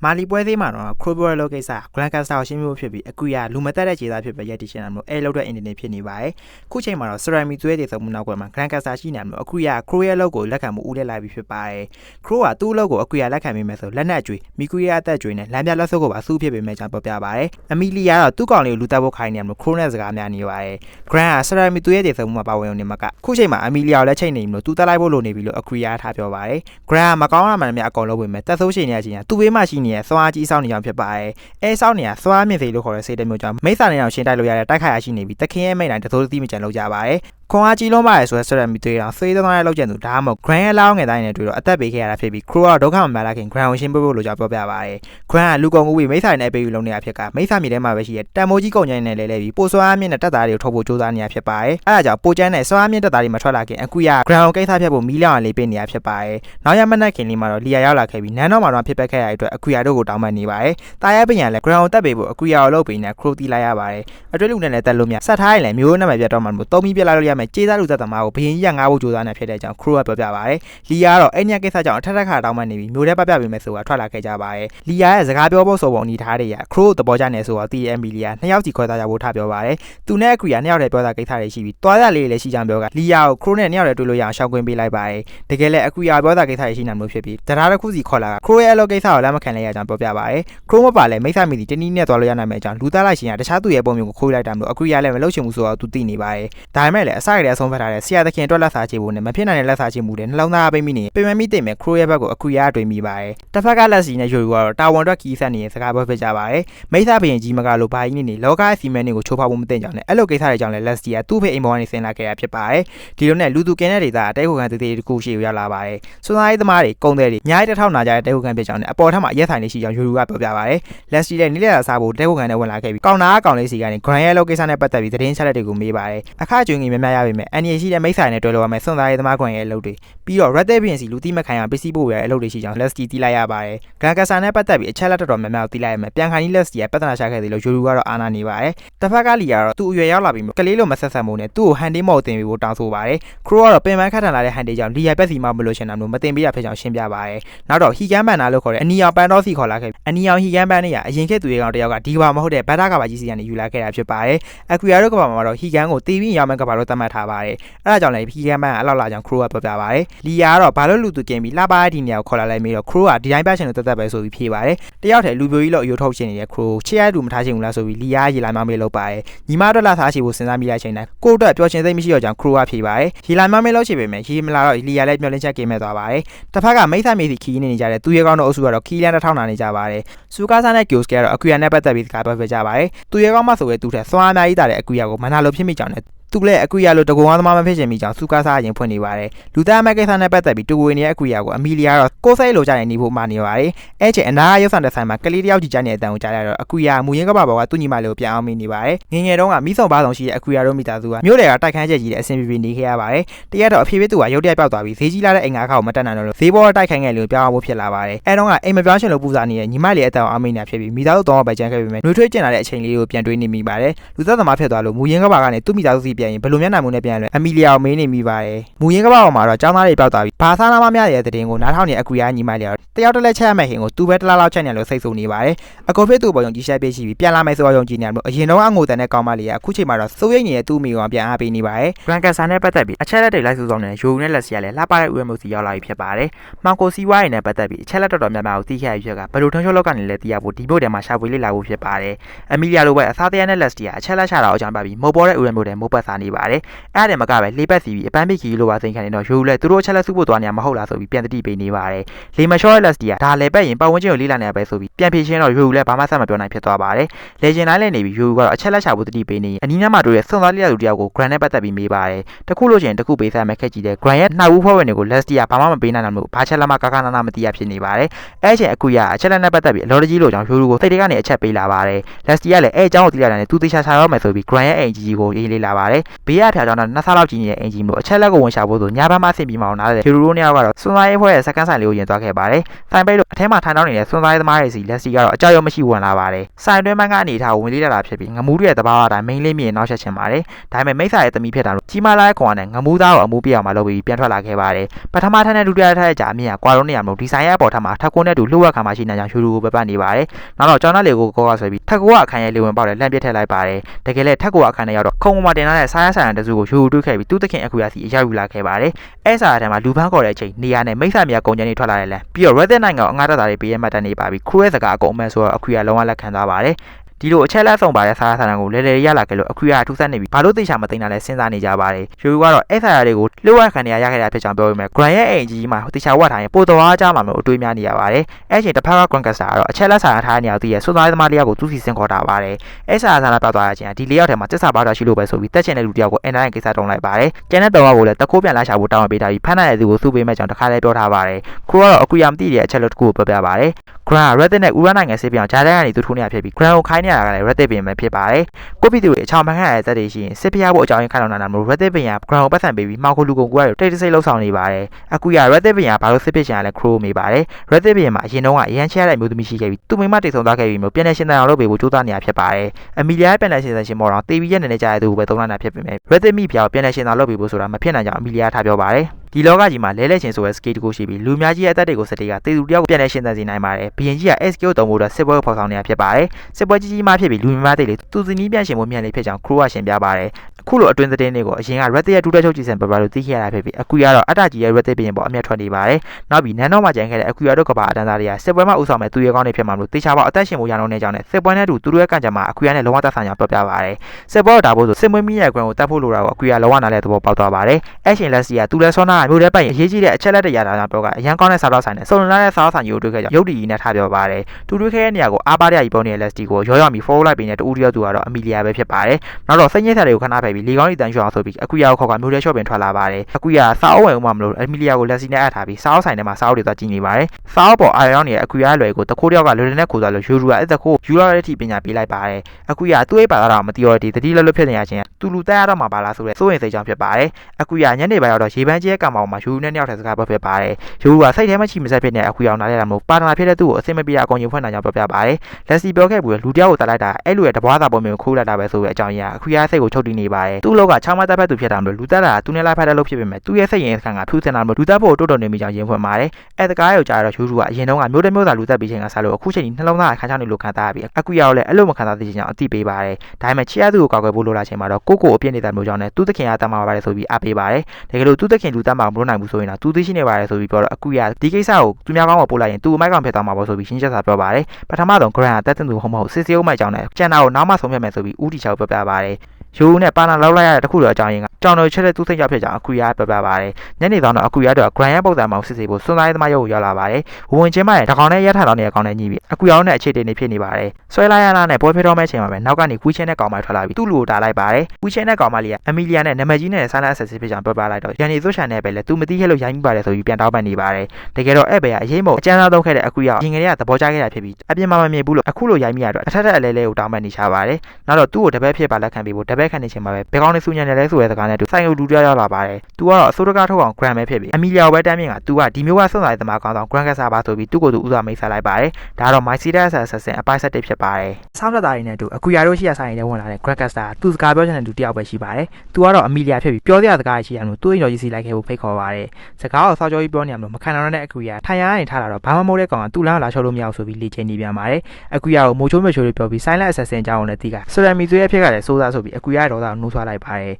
်ဆရာမီသွေးကိုလောက်ကြံဖို့သူတို့လက်တဲ့ယူဂရဆူလို့ကြံတက်တာတွေမှာကင်မရာတက်ထားတာဖြစ်ပြီးဆရာမီသွေးရဲ့အဆုံတက်တော်တော်လေးကြည့်ကောင်းနေဆိုပြီးပြောဆိုနေပါတယ်ဒီချိန်မှာတော့တရခမ်းရဲ့ပါးစားထွက်လာပြီးလို့အကူရ grand ကစားလက်ချက်ဆိုတာလုံးဝလက်ခံထားပြီးဖြစ်ပါတယ်ဒါပေမဲ့ဒေါသကိုထိထုတ်ထားပြီးလုံးဝတိုက်ခတ်ခြင်းမလုပ်ရမယ် grand amelia ဖမ်းဖို့သူ့တက်တာတွေကိုအမိတ်ပေးလိုက်တော့အကူရရှိရထွက်ပြီးကာကွယ်ပါတယ်စွာမင်းတက်တာတွေကအကူရရဲ့ကိုပြောမဟုတ်ဆရာမီသွေးရဲ့အပူချိန်ထောက်လန်တဲ့ scale ကိုကူးယူပြီးမြင်နိုင်တာမျိုးအကူရတဲ့အခက်တွေးနေပါတယ်အကူရတက်တာတက်ကောင်အားကုန်လွယ်ခေါ်လိုက်ပြီးမယ်ရန်သူရဲ့ခန္ဓာကိုယ်ကအကူရရဲ့တက်ရောက်တဲ့ဆွမ်းအောင်ဆွဲယူလိုက်ပါတယ်ပြတ်တိုင်းမြရှောင်းနေမြဖြစ်နေလို့အကူရအခက်တွေးနေချင်းအမီလီယာသူ့ရဲ့ gravity ဆွမ်းနဲ့တက်သားတွေကိုခဏထထုတ်ထားပြီးအဲ့ဆိုင်ကနေထွက်ပြေးလာခဲ့ပါတယ်အပြင်ရောက်မှာတော့လမ်းရတဲ့ Leslie ဆင်းလာပြီးအကူရတို့နှစ်ယောက်ကိုလက်တွဲခေါ်လေးဘောပြန်တက်သွားပါတယ် Leslie ကလေးဘောပြန်နိုင်သွားရှိပြီးအကူရနဲ့အမီလီယာကိုတစ်ဖက်စီဆွဲကဝင်းထက်မှလွတ်မြော်ပြီးဘေးကင်းရကိုခေါ်ဆောင်သွားပေးပါတယ်ပြန်သန်းရှင်းတဲ့တူလွတ်လပ်မှုခံစားမိတဲ့အကူရအမီလီယာနဲ့ဆုံခဲ့ရတဲ့ချိန်လေးတွေကိုပြန်လည်အောင်မိနေပါတယ်ဟိုတယ်စီပြောတော့ Grand နဲ့တော်တိတ်ခဲ့တဲ့အဖြစ်အပျက်တွေကို Crow ပြန်ပြနေပါတယ်စွမ်းမင်းတက်သားတွေရဲ့တာမန်မို့တဲ့ဆွမ်းကို Crow ပြနေပြီး Crow ကတော့ချောင်းမတက်ဖက်သူဆိုပြန်တိုက်ဖို့နေရရှိမှမလားဆိုပြီးပြန်ပေးပါတယ်အမီလီယာ message နဲ့ပြသွားတယ်လို့ Grand တီချာပေါအမ်မန်နဲ့ပြန်လာဖမ်းမဲ့လူသားမျိုးဖြစ်ကြောင်း Crow ကတတိပေးပါတယ်အကူရရုပ်တရက်အမီလီယာနဲ့ယူကိုနောက်ကျနေလို့အဲ့ရဝန်တော့ပြောကသူလည်းတယောက်ရခဏလောက်နေအောင်မယ်ဆိုပြီးခဏဝင်သွားပါတယ်တစ်ဖက်က Grand ကစားကတော့အမီလီယာတို့ရှိမဲ့နေရာကိုမနှက်ဖြန်နေလည်းမတိုင်မဲရအောင်ရှာတာဖို့သူ့လူကိုမိတ်ပေးနေပါတယ်သူအဲ့ရဝန်ခံပြီးပြောဖို့အတွက်စားမြင့်တက်တာနှစ်ကောင်ကိုအချင်းချင်းတက်ဖြတ်တာကိုထိုင်ကြည့်နေဒီထက်ပိုဆောင်အားကြီးရဲ့စီကိုမဆောင်နိုင်ဘူးဆိုကအဲ့ရဝန်သွားပါတယ်တကောင်ချင်းရောက်တိတိုင်မအိတ်သေးတဲ့အကူရ Grand ကိုတက်ဖို့ဆုံးဖြတ်လိုက်ပြီးလက်နက်တွေပြင်ဆင်ဖို့အိတ်ကိုဖွင့်လိုက်ပါတယ်အဲ့ချိန် Blue Milk ကနေထွက်တော့ကကြီးစံပေးလိုက်တဲ့ Ceramic သွေးအိတ်ထဲကနေဖန်လုံးထွက်လာပါတယ်အဲ့ဖန်လုံးက hologram တစ်ခုလိုလောတာဖြစ်ပြီးအရင်က Ceramic သွေးရက်ကူထားတဲ့ memory တစ်ခုကိုပြပေးပါတယ် Ceramic သွေးရဟိုးရင်ကလေးကအကူရကိုပြောချင်တာလေးတွေကို video မှတ်တမ်းနေနဲ့ရိုက်ထားတာဖြစ်ပြီးဒီကဘာမှာလူမတက်ပဲအသက်ရှင်အောင်ကြိုးစားဖို့မှာထားပါတယ်သူ့အကြောင်းမျိုးရောက်သေးခဲ့နေတာသူ့ရက်လက်စားမချေဖို့နဲ့ဒီကဘာမှာဖြစ်ပျက်တာတွေကိုအကူရတာဝန်ယူစရာခံစားရမလို့ကြောင့်မှနေပါတယ်ဒါပေမဲ့လည်းအကူရလူသက်ဖို့ဆုံးဖြတ်ပြီးလို့သူ့ဆရာစကားတွေကြားဒွိရဖြစ်ပြီးငိုနေချိန် Ceramic သွေးရနောက်ဆုံးစကားလောကကြီးကကိုဗစ်ရှင်လို့မဖြစ်ဘူးဆိုတာပဲဖြစ်ပါတယ်ဒါပေမဲ့လည်းအကူရတော့ဆုံးဖြတ်ချက်ကိုပြင်တော့မှာမဟုတ်လို့စကားနားမထောင်တဲ့သူ့ကိုတစ်ချိန်ချိန်မှအပြစ်ပေးပါဆိုပြီးလက်နဲ့တည်းယူအခန်းထဲကထွက်လာပါတယ်အပြင်မှာတော့ Crow ဆောင်နေပြီးတွားတော့မလားမေကအဆောက်တာတွေကိုဘလို့ဖြေရှင်းမလဲမေးပါတယ်အကူရတော့သူ့မှာနီလန်းရှိကြောင်းနဲ့တက်ဖို့လိုမဲ့အဆောက်တာကိုပဲသူတက်မှဖြစ်ကြောင်းပြောကထွက်သွားဖို့လုပ်ပါတယ်အဲ့ချိန်မှာပဲအမီလီယာအခန်းထဲကထွက်လာပြီးအကူရတော့တိုက်မယ်အကူရတော့တောင်းမှစကားပဲဆိုကအလုပ်တော့ဆက်လန်လာပါတယ်လမ်းမှာတော့လှေသိမ်းမှာယူရူကသူ့လိုက်ပို့လို့ပေါ်ရညာထိုင်ဆောင်နေပြီမဲ့အကူရသူ့ကြောက်တယ်သွားမှဆိုပြီးယူရူကိုလည်းထားခဲ့ပါတယ်လို့နဲ့ Grand ရဲ့ဆိုင်ကြီးစီရောက်လာဖြစ်ပြီးစွမ်းမင်းတက်တာတွေကိုစေးရထထားတဲ့နေရာကိုတိုက်ခတ်ကဆိုင်ထဲဖောက်ဝင်လာပါတယ်အမိုးထက်ကိုတက်လာခဲ့ပြီးအပေါ်မှာတော့သူ့လိုပဲအလုပ်တူလောက်ကျန်သူတယောက်ရှိနေပါတယ်အဲ့ပဲတော့ Reddit ပင်ရခန္ဓာလောက်ကျန်သူဖြစ်ပြီးအလုပ်တော့နှစ်ယောက်သာအရင်တက်ခတ်ရပါတယ်ဘင်းရဲ့လောက်ကျန်သူကအကူရနဲ့ရှိရင်ကလေးတက်တာပဲဖြစ်တာမို့နှစ်စိုးတစ်ကောင်နဲ့တက်ခတ်ရသလိုတူအတွက်ခက်ခဲလို့နေပါတယ်အခုရဘင်းရဲ့လောက်ကျန်သမားကိုလက်တစ်ဖက်တည်းနဲ့အနိုင်ယူပြီးလီဘောပြန်ကြလာတဲ့သူတိုင်းနဲ့တူပဲဘဝကူဘင်းရဲ့အလုပ်တူပြန်မြောက်ကိုအနိုင်ယူလိုက်ပါတယ်နောက်တော့အဲ့နဲ့ Grand ကစားအိတ်ဆောင်နဲ့ရောက်လာဖြစ်ပြီးချာမတက်ဖက်သူပြီး Grand ကိုကိစ္စဖျက်လိုက်ပါတယ်အားလုံးပြီးတော့ဘဝမှာပထမဆုံးချိန်လူတက်လာရလို့ညှို့ငွေ့သာပြန်လာတဲ့အခုရဟိုတယ်စီပြောင်းလာပါတယ်လူတက်လာတဲ့ဝန်ထမ်းတဲ့ခံစားမှုကိုအမီလီယာရင်ဖွင့်နေပြီးသူကတကယ်ချာမတက်ဖက်သူဖြစ်သွားဖြစ်ကြောင်းပြောပြပါတယ်မနေ့ကမှအမီလီယာကောက်ကွယ်ပြောတာသူကမရှိတော့ကြောင်းနဲ့သူကအရင်လိုပြဖြစ်တော့လည်းမရတော့ကြောင်းပြောကတောင်းပန်စကားဆိုပါတယ်အခုရခံစားချက်ကိုနားလဲတဲ့အမီလီယာအခုရတော့နောက်ကနေပို့ဖက်ပြီးအခုရရဲ့ကိုသွားမဲ့လန်ကိုဘက်သားကိုဖောက်တဲ့ပုံစံကိုကြည့်ပြီးသဘောကျခဲ့တာမို့ပန်းခင်းလန်းဖြစ်စူးခင်းလန်းဖြစ်သူလည်းအဲ့လန်ကိုလိုက်မဲ့ကြောင်းအပိနေသိမ့်ပါတယ်ရေကလည်းသူ့သခင်မိသားစုဖြစ်သွားရင်တော့သူလည်းမိသားစုဖြစ်ဖို့တင်းရှိနေမှာမို့သူ့ကိုမိထားလို့မရကြောင်းထားပြောပါတယ်မိုးသားချိန်ရောက်တော့ Grand 6တက်ခံရတဲ့ကိစ္စကပြက်နေဖြစ်ပြီးတောထဲမှာစကန်ချနေရတဲ့ Ghost ကသူ့ရဲ့ခံစားမှု scale နဲ့အခုရရဲ့ပြောင်းလဲမှုကိုခံစားမိလိုက်ပါတယ်သိတာတန်ရာရတာမဟုတ်ပဲဒီတိုင်းကြီးမားတဲ့ပြောင်းလဲမှုခံစားမိလိုက်ကြောင်းသူ့ရဲ့ကောက်စုကစားဖွဲ့ပန်းနေပါတယ် Leslie ကလည်းအခုရအောင်သူ့ကိစ္စသူရှင်းသွားပြီမလို့သူလည်းတရှင်ရသူ့ဖေမအောင်နဲ့ရှင်းမယ်လို့သူ့ကိုသူတိုင်တင်နေပါတယ်မိသားစုပြောတက်မခီးလောက်ဆက်လမ်းမှာမို့ဂတိအတိုင်း Crow ကိုလည်းသူနဲ့လိုက်ဖို့ခေါ်လာပါတယ်အခုရသူ့ရဲ့ချောင်းမတက်ဖက်တဲ့လုပ်ကိုအမီလီယာနဲ့ယူကလည်းလက်ခံပြီးမသူကိုယ်တိုင်လည်းလုံးဝလက်ခံပြီးဖြစ်ကသူ့တန်းကလူတွေအိမ်ပြန်နိုင်ဖို့ထပ်တက်ဖို့လိုလာချိန်သူလက်တွန်းနေတော့မှမဟုတ်ကြောင်းတိုင်တင်လိုက်ပါတယ်ဒါကတော့ My Serious Assassin အပိုင်း7နေဖြစ်ပြီးအစီအစဉ်1အဆုံးသက်လည်းဖြစ်ပါတယ်စီစဉ်သစ်ထွက်လာရင်ထပ်တင်ပြီးမှမလို့ channel လေးကို subscribe လုပ်ထားပေးဖို့မမေ့ပါနဲ့နော်